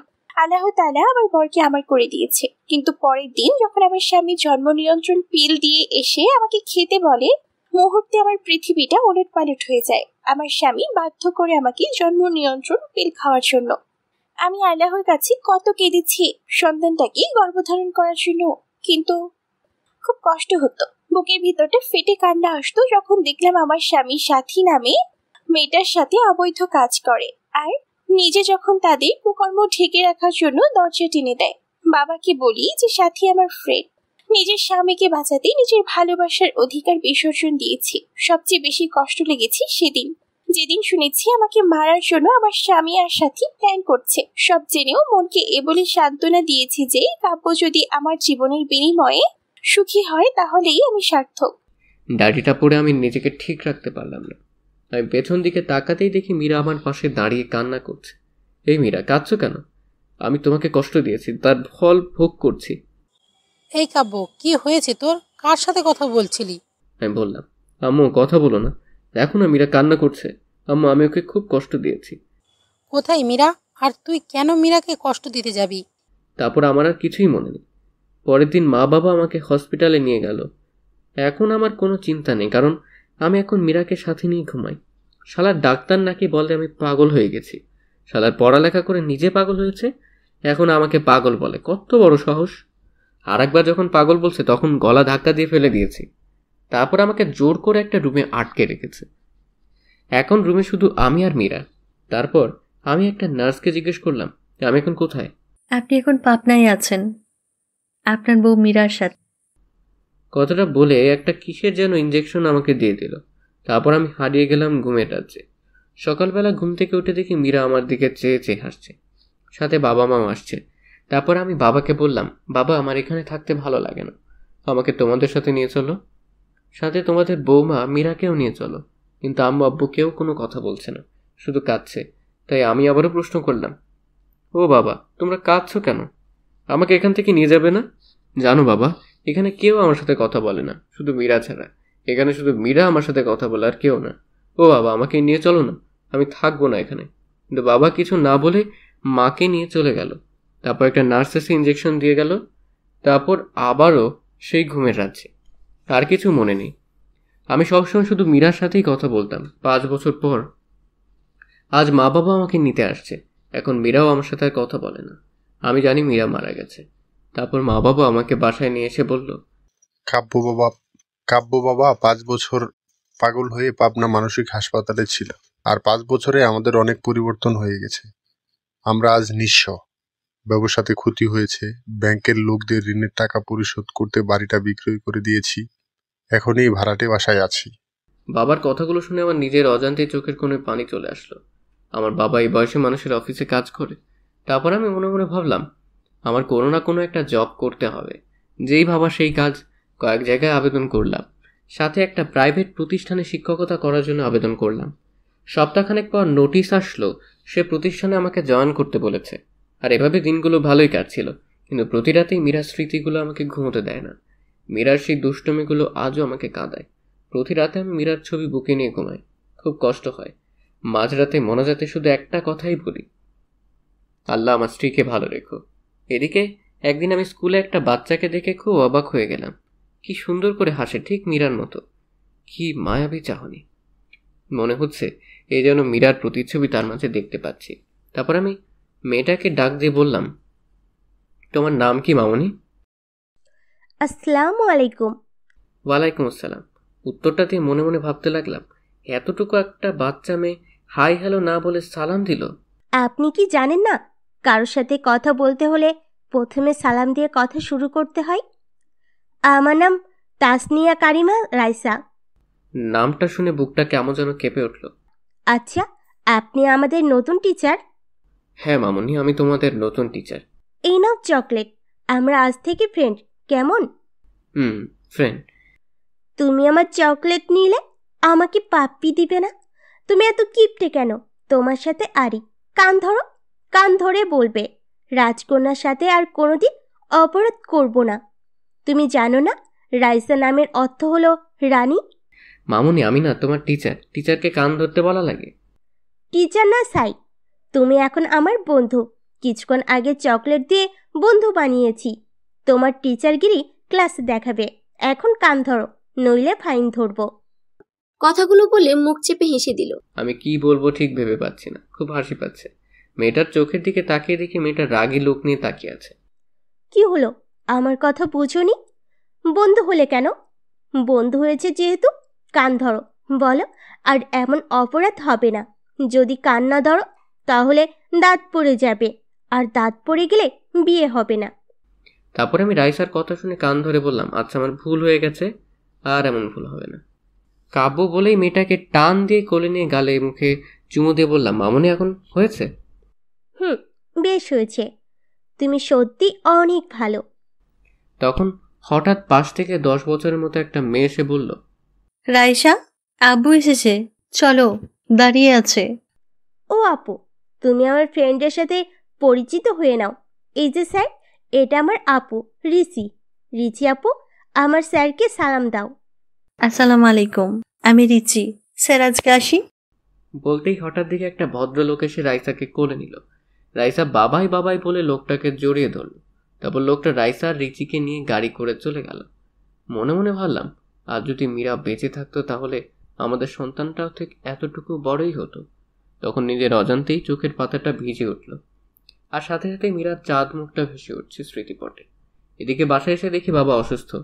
তারপর বাবাকে নিয়ে হসপিটালে গেলাম। ডাক্তারের রুমে গিয়ে স্কুলের সেই লোকটাকে দেখলাম কেমন বিচলিত ভঙ্গিতে বসে আছে। তারপর ডাক্তার লোকটিকে বলল, রফিক সাহেব, যদি ও নেগেটিভ রক্ত না পাওয়া যায় 4 ঘন্টার ভেতরে, তাহলে আপনার মেয়েকে বাঁচানো সম্ভব না। এদিকে আমি একজন ডাক্তারকে নিয়ে বাবাকে দেখালাম। ডাক্তার বলল, তেমন কিছু না, প্রেশারটা একটু বেড়েছে। তারপর আমি বাবার বেড থেকে বের হয়ে পাশের বেডের দিকে তাকাতেই বুকটা কেমন যেন হুক করে কেঁদে উঠল। কি মায়াবী মুখটা, কেমন যেন অন্ধকারে ঢাকা পড়ে গেছে, মুখে অক্সিজেন মাস্ক লাগানো। মনে হচ্ছে এ যেন আমার নিজের আপন কেউ। আর কেন আমার এতটা কষ্ট হচ্ছে মেয়েটাকে দেখে, বুকের ভিতর চিনচিনে ব্যথা করছে। তারপর আমি ডাক্তারের ওকে বললাম, মেয়েটার কি হয়েছে? তখন পাশ থেকে লোকটি বলল, গতকাল স্কুল থেকে আসার সময় আমাদের গাড়ি নিয়ন্ত্রণ হারিয়ে অ্যাক্সিডেন্ট হয়। রায়সা মামুনির প্রচুর ব্লাড যায়, মাথা অনেক আঘাত পেয়েছে। তার মা মেয়ের খবর শুনে অজ্ঞান হয়ে পড়ে আসে। মেয়েটা যদি কিছু হয়ে যায় তাহলে তার মা বাঁচবে না। যদি এখন রক্ত না পাওয়া যায়, আল্লাহ যে কি করবেন। কথাটা বলে কেঁদে দিল। এদিকে এক নার্স এসে বলল, স্যার, চট্টগ্রামের আশেপাশে প্রায়ই সব ব্লাড ব্যাংকে খবর নিয়েছি, কিন্তু কোথাও রক্ত পাওয়া গেল না। এদিকে পেশেন্টের অবস্থা ভালো না, জানি না কি হবে। নার্সের কথাটা শুনে রফিক সাহেব কেঁদে দিলেন। আমার কেন যেন কথাগুলো শুনে খুব কষ্ট হচ্ছে। তখন আমি ডাক্তার সাহেবকে বললাম, ডাক্তার সাহেব, আমি রক্ত দিব, আমার রক্তের গ্রুপ ও নেগেটিভ। ডাক্তার তখন তাড়াহুড়ো করে আমায় নিয়ে শুয়ে দিলেন। 2 ব্যাগ রক্ত দিয়ে রাইসাকে দিল। আমি কিছুক্ষণ শুয়ে থেকে বাবার কাছে চলে আসলাম। পরের দিন বাবাকে নিয়ে বাসায় ফিরি। হসপিটাল থেকে আসার সময় রাইসা বেডের দিকে তাকিয়ে দেখে একটা মেয়ে রাইসাকে জড়িয়ে ধরে আছে। মনে হচ্ছে এটাই রাইসার মা, কিন্তু মানুষটাকে খুব পরিচিত লাগছে। এক ধ্যানে তাকিয়ে আছি মেয়েটার দিকে। কিরে কাব্য, বাসায় যাবি না? এভাবে দাঁড়িয়ে পড়লি যে? কাব্য বাবার কথা শুনে খানিকটা চমকে উঠে বললাম, চলো বাবা। তারপর বাবাকে নিয়ে বাসায় আসার পর বিছানায় গাটা এলিয়ে দিই। তারপর পরের দিন হঠাৎ কে যেন দরজা নক করে। আমি দরজা খুলতেই আমার মাথাটা ঘুরতে লাগলো, পা দুটো কাঁপছে। আমি কি দেখছি? এটা স্বপ্ন না বাস্তব? মীরা, তুমি বেঁচে আছো? হ্যাঁ, বেঁচে আছি। তুমি কি ভেবেছিলে আমি মরে গেছি? যাকে আল্লাহ বাঁচায় তাকে কেউ মারতে পারে না। কিন্তু আমি যে স্পষ্ট দেখেছি সেটা তুমি রোড অ্যাক্সিডেন্টে মারা গিয়েছো। তুমি ভুল দেখেছো কাব্য। তুমি জানো না এই পৃথিবীতে একজন মানুষের ন্যায় আরো 7 জন মানুষ রয়েছে। আচ্ছা বাদ দাও, এই নাও আমার বিয়ের কার্ড। তুমি কিন্তু আসবেই, আঙ্কেল আন্টিকে সাথে জান্নাতকেও নিয়ে আসবে। মীরা, তোমার বিয়ে মানে কি বলছো এসব? আর আমি তোমাকে ভালোবাসি, বড্ড বেশি ভালোবাসি। আমি আমার ভুল বুঝতে পেরেছি, প্লিজ আমাকে ক্ষমা করে দাও। তোমাকে ছাড়া সত্যি আমি বাঁচবো না। প্লিজ আমাকে ছেড়ে যেও না। বিশ্বাস করো, এখন ওর বুক থেকে তোমাকে আর কেউ কেড়ে নিতে পারবে না। কান্না করতে করতে কথাগুলো বললাম। চোখ থেকে তখন টুপটাপ করে পানি পড়ছে। নিজের অজান্তেই তখন মীরার হাতটা আমি ধরে ফেললাম, কিন্তু মীরা ঠাস ঠাস করে চড় বসিয়ে দিল আমার গালে। তারপর হঠাৎ কি যেন পড়ায় শব্দে আমার ঘুম ভেঙে যায়। উঠে ফ্লোরের দিকে চেয়ে দেখি বুক থেকে মীরার ছবিটা পড়ে গিয়েছে। তার মানে এতক্ষণ যা দেখলাম সব স্বপ্ন ছিল। গলাটা শুকিয়ে গেছে। টেবিল থেকে 1 গ্লাস পানি খেয়ে এসে বিছানায় ধপ করে বসে পড়লাম। আমি বুঝতে পারলাম আমি মীরাকে নিয়ে বাজে স্বপ্ন দেখেছি। তখন মুহূর্তে মীরার মুখটা বারবার ভেসে উঠছে। তারপর আবারও ঘুমিয়ে পড়লাম। কয়েকদিন পর স্কুলে গিয়ে দেখি রফিক সাহেব বসে আছে। আমি ওনাকে সালাম দিলাম, আসসালামু আলাইকুম। ওয়ালাইকুম আসসালাম। স্যার, আপনাকে আজ আমাদের বাড়িতে দাওয়াত। সন্ধ্যায় আসবেন কিন্তু। আজ আমাদের রাইসার 5ম জন্মবার্ষিকী। রফিক সাহেব কথাটা বলে বাড়ির ঠিকানা দিয়ে চলে গেল। এদিকে সন্ধ্যায় আমি রফিক সাহেবের ঠিকানা দেওয়া বাসায় গিয়ে নক দিলাম। নক দেওয়ার কিছুক্ষণ পর একটা কাজের মেয়ে এসে দরজাটা খুলে দিল। বাসাটা খুব সুন্দর করে সাজানো হয়েছে। আমাকে দেখে রাইসা দৌড়ে এসে আমাকে জড়িয়ে ধরলো। খুব সুন্দর লাগছে রাইসাকে। তারপর আমি মেয়েটাকে কোলে নিয়ে গালে মুখে চুমু দিয়ে বুকে জড়িয়ে নিলাম। অজানা এক প্রশান্তি মনে হচ্ছে ছুঁয়ে গেল আমার হৃদয়। বাড়িতে প্রায় আমাদের স্কুলের সব টিচারদের দাওয়াত করা হয়েছে। তখন হঠাৎ সিঁড়ি দিয়ে কাউকে নামতে দেখে আমি থমকে গেলাম। নীল রঙের চশমাটা খুলে আবার চোখে পড়লাম। বুকের স্পন্দন বেড়ে যাচ্ছে, কারণ এটা তো অন্য কেউ না, এটা মীরা। এটা কিভাবে সম্ভব, যাকে নিজ হাতে দাফন করেছি, যার চাঁদ মুখটা এখনো ভেসে ওঠে, কিন্তু মীরা আবার বেঁচে আছে। মীরার দিকে তাকিয়ে পলক ফেলতে পারছি না।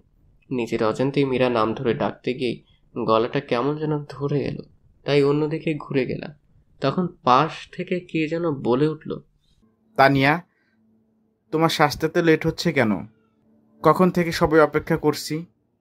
কিন্তু আমি কিছু ভাবতে পারছি না। এদিকে রফিক সাহেব মীরার হাত ধরে মীরাকে নামাচ্ছে। মীরার সাথে কয়েকবার আমার চোখাচোখিও হয়েছে, কিন্তু কোনো কথা হয়নি।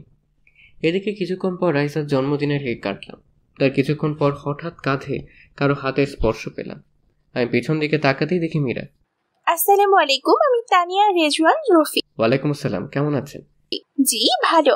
আমি আপনার কাছে অনেক কৃতজ্ঞ। আপনি আমাদের কলেজের টুকরাটাকে রক্ত দিয়ে বাঁচিয়েছেন। রাইসার আব্বুর কাছে আপনার কথা শুনেছি। আপনি কি বিয়ে করেছেন? এদিকে ম্যাডামকে নিয়ে বেড়াতে আসবেন। মীরার এই প্রশ্নের জবাবে আমি কি বলবো ঠিক বুঝতে পারছি না। এটা আমার মীরা নয়, কিন্তু মনে হচ্ছে এটাই আমার ভালোবাসার মানুষ, আমার স্ত্রী। কিন্তু আমি কিছু ভাবতে পারছি না। বুকটা ফেটে যাচ্ছে। না, এখানে আর থাকা সম্ভব না আমার। তাই বিদায় নিয়ে চলে আসছি। আসার সময় বাড়ির গেট পর্যন্ত রাইসা আর তার মা গিয়ে গেল। বাসায় এসে মীরার স্মৃতিগুলো ভাবতে লাগলাম। আমি জানি এটা মীরা নয়, কিন্তু কেন যেন বারবার আমার মন বলছে এটাই মীরা, এটাই আমার পিচ্চি বউ মীরা। তারপর থেকে এখন প্রায় তাদের বাসার নিচে দাঁড়িয়ে থাকি। দেখি প্রতিদিন কোথায় যেন যায় তানিয়া, যাকে আমার মন বলে এটা তানিয়া নয়, মীরা। পরে খবর নিয়ে জানতে পারি মীরা অফিসে যায়, নিজের অফিস আছে। তাই একদিন অফিস যাওয়ার পথে মীরার গাড়ি আগলে দাঁড়ালাম। গাড়ি দাঁড়া করাতেই বললাম, এক্সকিউজ মি, যদি কিছু মনে না করেন পার্কে গিয়ে বসতে পারি? আপনার সাথে কিছু কথা আছে। আচ্ছা চলুন।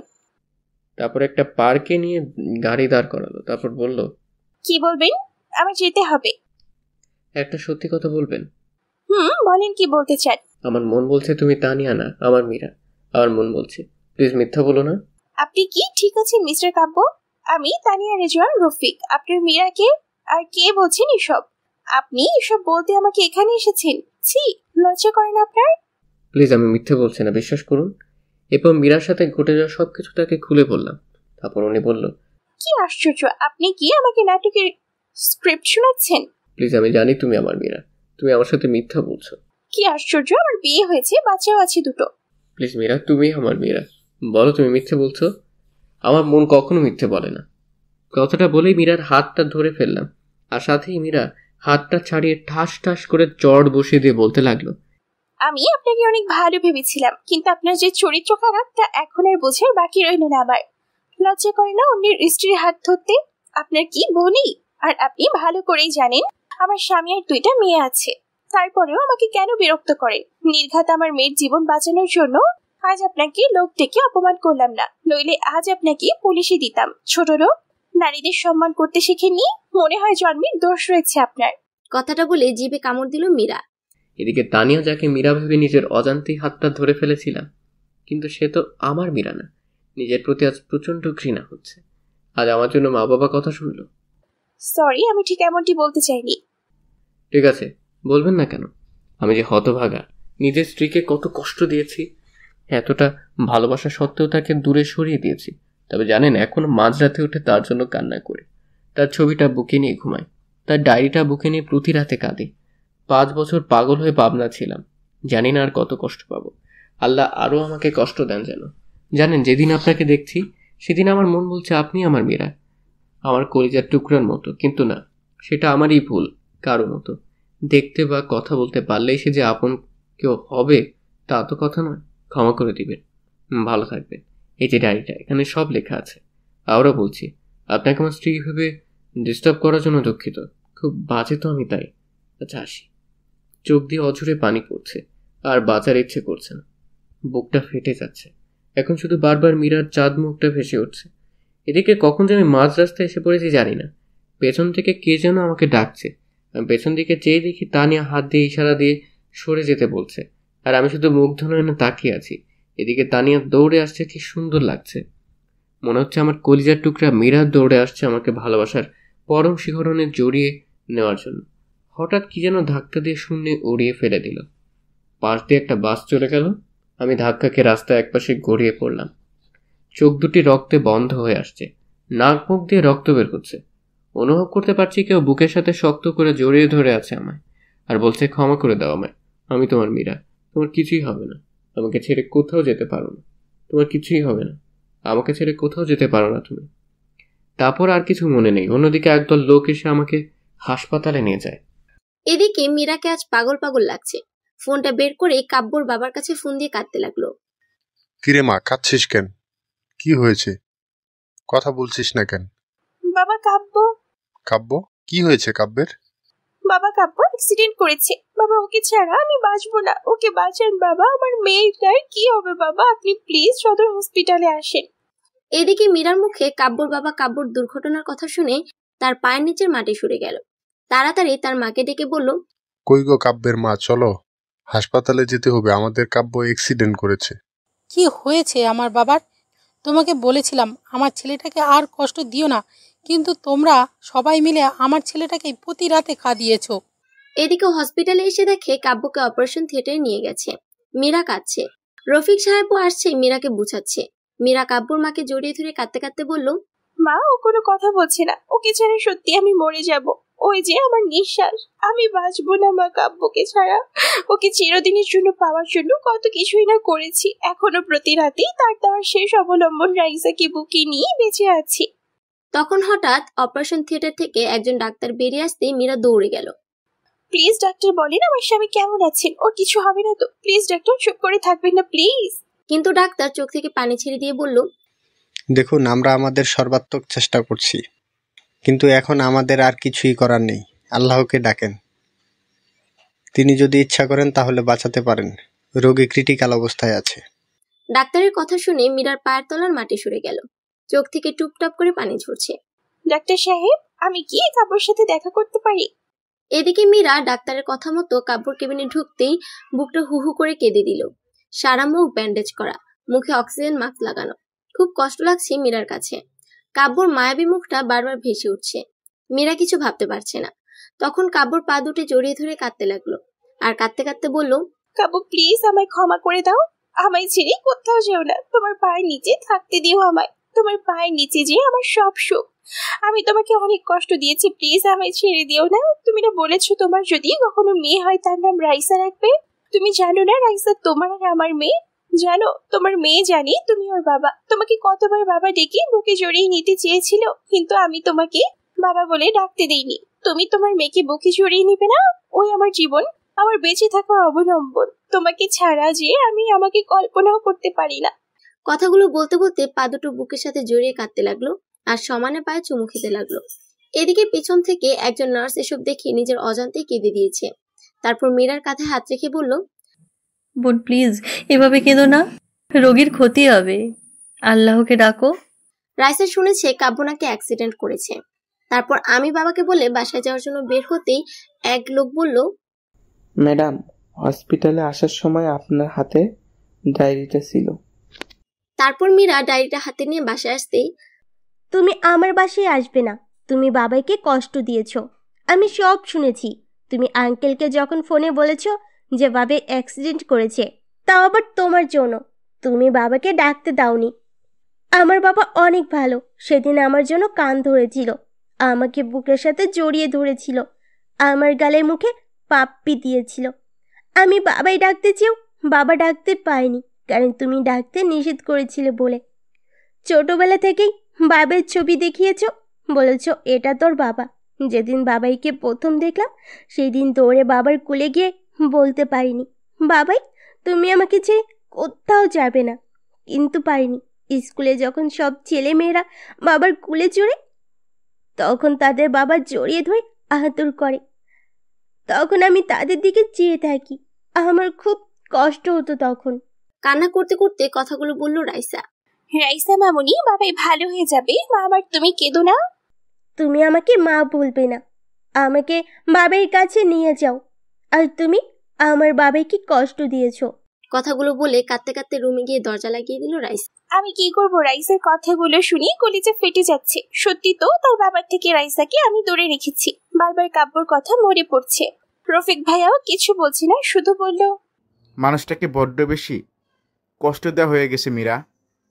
তারপর আমি দরজাটা লাগিয়ে বিছানায় শুয়ে বালিশে মুখটা লাগিয়ে কাঁদতে লাগলাম। হঠাৎ মনে পড়লো কাব্য একটা ডায়েরি দিয়ে গেছে। টেবিলের উপর থেকে ডায়েরিটা তুলে বুকে জড়িয়ে নিলাম। তারপর ডায়েরিটা খুলতেই আমি চমকে গেলাম। ডায়েরির প্রথম পৃষ্ঠায় লেখা, আমার এই হৃদয়ে লিখিলাম তোমারই না। ডায়েরির পরের পাতা উল্টাতেই, ওগো হৃদয় রাঙিনী, জানি না কিভাবে শুরু করব। আমি যে অনেক বড় অপরাধী। তোমার অবুঝ ভালোবাসাকে আমি অবহেলা করেছি। যেন যেদিন তোমাকে হারিয়ে ফেলেছি সেদিন বুঝেছি তুমি কতটা জুড়ে আমার জীবনে ছিলে। যেন প্রতিদিন তোমার জন্য কেঁদেছি। মাঝ রাতে উঠে আল্লাহর কাছে চাইতাম যেন আল্লাহ তাআলা তোমাকে আমার করে দেয়। প্রতি রাতে তোমার ছবিটা বুকে নিয়ে ঘুমোতাম, তোমার ছবি বুকে নিয়ে কাঁদতাম। যেন মানুষ মারা গেলে নাকি তারা হয়ে যায়, তাই প্রতি সন্ধ্যায় আকাশের তারাদের সাথে কথা বলতাম যেন আমার হৃদয় রাঙিনীকে তারা যেন কষ্ট না দেয়। রাতের আকাশের সবচেয়ে উজ্জ্বল তারাকে তুমি মনে করে কাঁদতাম আর বলতাম, অভিমান ভেঙে এসো না, জড়িয়ে নাও না তোমাতে, আমি যার পারছি না তোমার বিরহে। এসব বলে কাঁদতাম। কিন্তু তুমি এতটাই আমার প্রতি অভিমান করেছিলে যে যার জন্য আমার সাথে কথা বলো না, শুধু করুণ দৃষ্টিতে আমার দিকে তাকিয়ে থাকতে। সত্যি কি তুমি আমাকে ক্ষমা করবে না? যেন খুব ইচ্ছে করে তোমাকে এই মরুর বুকে জড়িয়ে নিয়ে শান্ত করতে আমারই প্রাণ। মেয়েরা যেন আজ একটা বাচ্চা মেয়েকে দেখে তোমার কথা বড্ড বেশি মনে পড়ছে। বাচ্চাটা দেখতে ঠিক তোমার মতোই। আমি এতটাই হতভাগী, নিজের বাচ্চাকে নিজের হাতে নষ্ট করেছি, যেন এখনো সেই রাতের কথাগুলো ভুলতে পারি না। তোমাকে দেওয়া প্রতিটা চড়ের আঘাত আমার কলিজাতে লেগেছে। যেন পরের দিন যখন বাচ্চাটাকে ব্লাড দিলাম, সেদিন মনে হয়েছে আমার খুব কাছের কাউকে আমি রক্ত দিচ্ছি। বাচ্চাটার জন্মদিনে বাচ্চাটাকে বুকে জড়িয়ে নিতেই তোমার শরীরের গন্ধ পেলাম। কিন্তু যখনই সিঁড়িতে তোমার মতোই কাউকে দেখলাম, তখন সত্যি ভেবে নিয়েছিলাম আল্লাহ আমার ডাক শুনেছে। আমি আনন্দে আত্মহারা হয়ে গিয়েছিলাম। কিন্তু যখন শুনেছিলাম ওটা তুমি মীরা না, আমাকে চিনো না, তখন আমার কলিজাটা ফেটে যাচ্ছিল। যখন রফিক সাহেব এসে হাত ধরল আমার কাছে, তখন মনে হচ্ছিল কেউ যেন আমার কলিজাটা দুমড়ে মুচড়ে ছিঁড়ে নিয়ে যাচ্ছে। যেন তুমি নেই জেনেও নিজের অজান্তে পাগলামি করেছি আর বাসায় এসে কেঁদে বুক ভাসিয়েছি। পরের দিন ঠিক করলাম তোমার জন্য লেখা ডায়েরিটা তানিয়া আপুকে দিয়ে তোমার কাছেই চলে আসবো। আমি যে আর পারছি না মীরা, মৃত্যুর পথ বেছে নেওয়া ছাড়া আমার আর কোনো উপায় নেই। তোমাকে ছাড়া যে এখন আমার নিঃশ্বাস নিতেও কষ্ট হয়। কষ্টটা আরও বেশি হয় যখন তোমারই মতন তানিয়া নামক মেয়েটা তার স্বামীর হাত ধরে আমারই সামনে দিয়ে হেঁটে যায়। যেন তখন বড্ড বেশি তোমার কথা মনে পড়ে। কি করব, আমি তোমাকে ছাড়া আর যে বাঁচতে পারছি না। তোমাকে নিয়ে লেখা শেষ অবলম্বনটা তোমাকে মনে করে তানিয়া আপুকেই দিয়ে গেলাম। যেন খুব কষ্ট হচ্ছে লেখাগুলো লিখতে। আমি আসছি মীরা। ডায়েরিটা পড়তে চোখ দিয়ে জল গড়িয়ে পড়ল মীরার। মীরা আজকে একটা মিথ্যার জন্যই কাব্য মৃত্যুর কিনারায়। খুব কষ্ট হচ্ছে মীরার। কাব্যর মুখটা বারবার মীরার সামনে ভেসে উঠছে। মীরার কানে বারবার বাজছে কাব্যর লেখা শেষ কথাগুলো। মীরা এসব ভাবছিল, আর তখনই হঠাৎ বাহিরে কিছু ভাঙার শব্দ পেল। মীরা তাড়াতাড়ি করে রুমের বাহিরে এসে দেখে রাইসা কাঁদছে আর খাবারের প্লেট ফেলে দিয়েছে। মা রাগ করি না, খেয়ে নাও। আমাকে বাবাইয়ের কাছে নিয়ে যাও, বাবাইকে না দেখে আমি খাবো না। হঠাৎ তখনই সবুজকে ঘরে আসতে দেখি মীরা ভাইয়া বলে কেঁদে দিয়ে বলল, ভাইয়া কাব্য বাঁচবে না, কাব্যকে ছাড়া আমি যে বাঁচবো না ভাইয়া। কান্না করিস না বোন, আল্লাহ তাআলা সবকিছু ঠিক করে দেবেন। তোর কান্না যে আমি দেখতে পারি না। মা বাবাকে তো ছোটবেলায় হারিয়েছি, তানিয়াটাকেও প্রথম দেখাতেই হারিয়ে ফেলেছি। তোকে খুন করার জন্য সাথী নামক মেয়েটা কন্ট্যাক্ট করেছিল। তোকে খুন করতে এসে তোর গলায় লকেট দেখেই চিনে ফেলি তুই আমার ছোটবেলার হারিয়ে যাওয়া বোন মীরা। কিন্তু সে সময় তানিয়াকে গাড়ির নিচে পিষ্ট হতে দেখি। তোর চেহারা তানিয়ার মতোই ছিল, তাই যখন দেখলাম তানিয়া রাস্তার পাশে পড়ে আছে, দৌড়ে বুকে টেনে নিই। সন্ত্রাসী ছিলাম, মানুষের রক্ত দেখলে হাসি পাইত, কিন্তু যখন নিজের বোনকে রক্ত আমার শার্ট ভিজে যাচ্ছিল, তখন বুঝেছি আপন মানুষের রক্ত শুধু তাদের শরীর থেকেই ঝরে না, আপন মানুষটির কলিজা থেকেও ঝরে।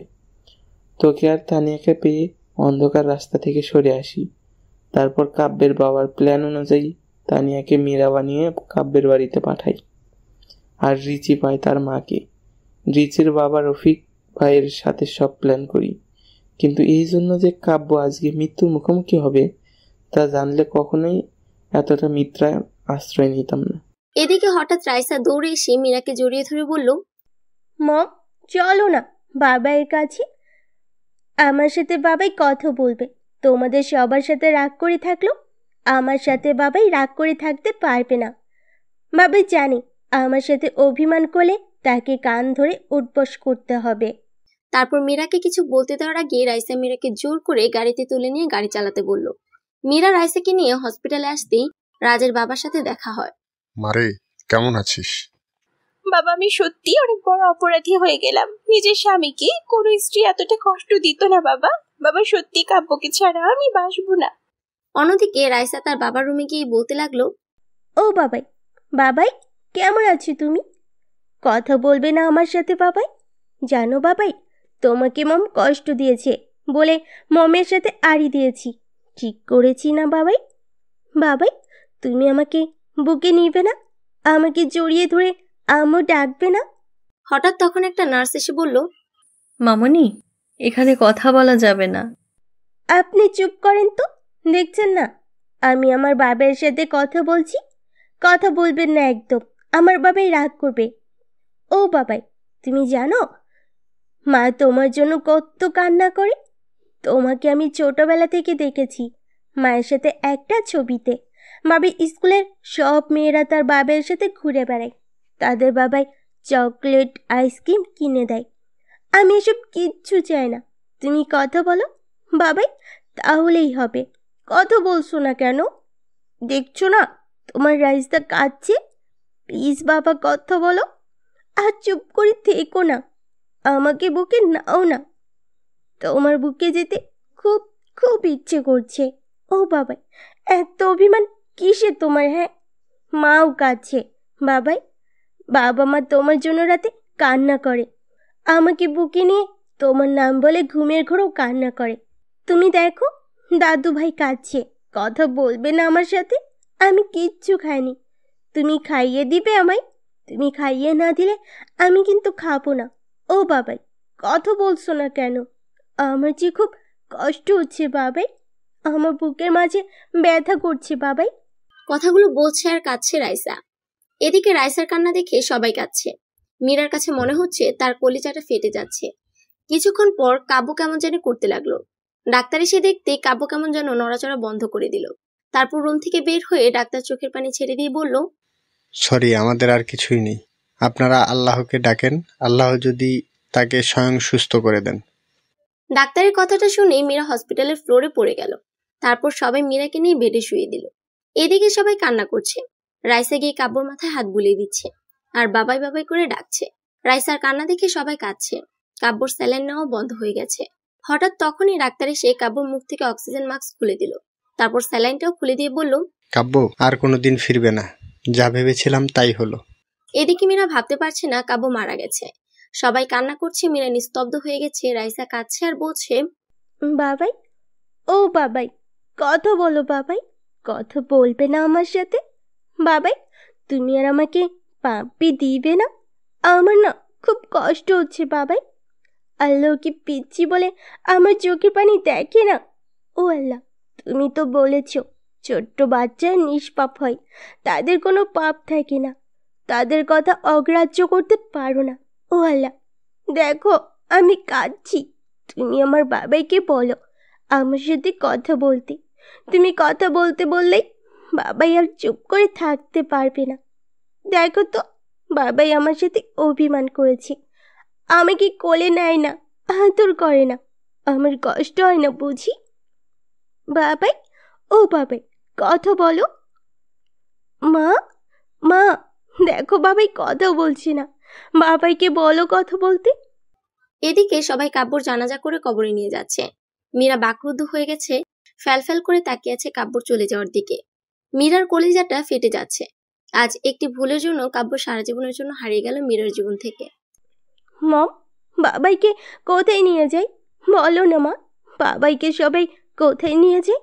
বাবাই কি রাগ করেছে তাই নিয়ে যাচ্ছে? বাবা আবার কখন আসবে মা? বলো না মা, আমার বাবাইকে সবাই কোথায় নিয়ে যায়? রাইসার কথা শুনে মীরার কষ্টে বুকটা ফেটে যাচ্ছে, নিঃশ্বাস নিতে কষ্ট হচ্ছে। রাইসাকে বুকের সাথে শক্ত করে জড়িয়ে ধরেছে মীরা। রাইসাকে কি বলবে সে উত্তর যে মীরার কাছে নেই। এদিকে কাব্যকে কবরে নামালে মীরা আর থাকতে পারে না, দৌড়ে চলে যায় কবরের কাছে গিয়ে বলতে লাগে, আমি আমার স্বামীকে কোথাও যেতে দিব না, তোমরা কেউ আমার স্বামীকে দূরে সরিয়ে দিও না।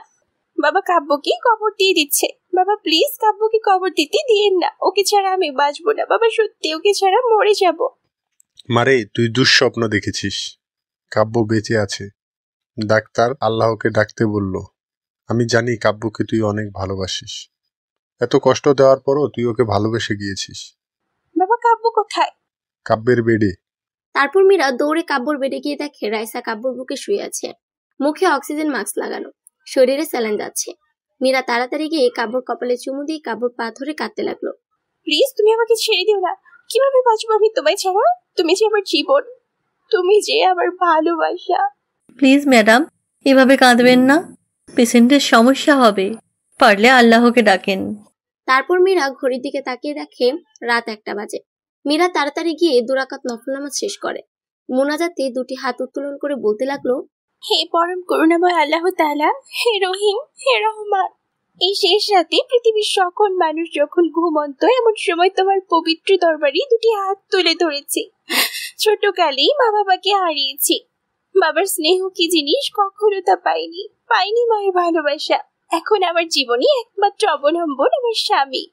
আজ আমার স্বামীর জীবন ভিক্ষা চাই তোমার কাছে।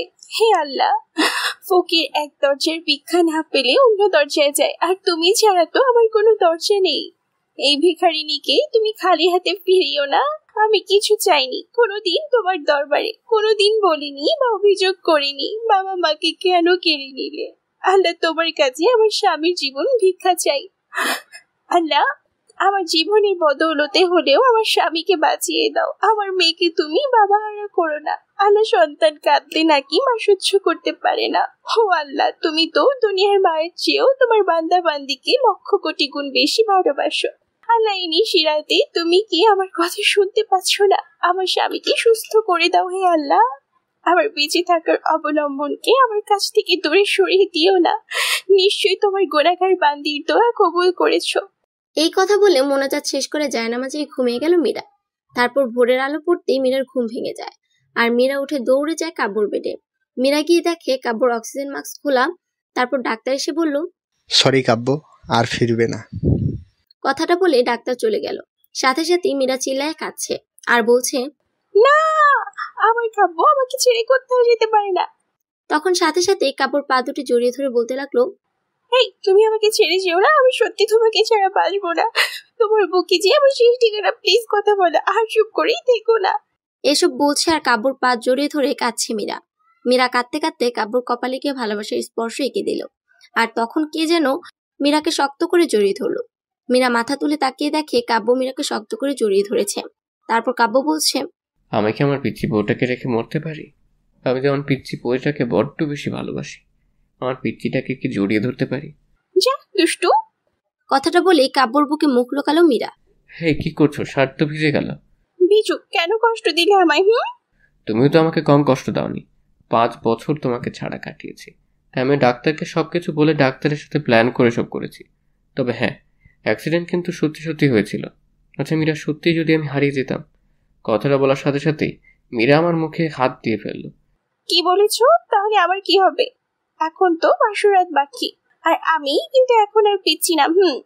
আমি তখন হেসে দিয়ে মীরাকে জড়িয়ে ধরলাম, আর তখনই হঠাৎ রাইসা এসে বলল, বাবাই শুধু মাকেই আদর করবে, আমায় করবে না? তারপর আমি রাইসাকে কোলে নিয়ে দুজনেই হেসে দিলাম।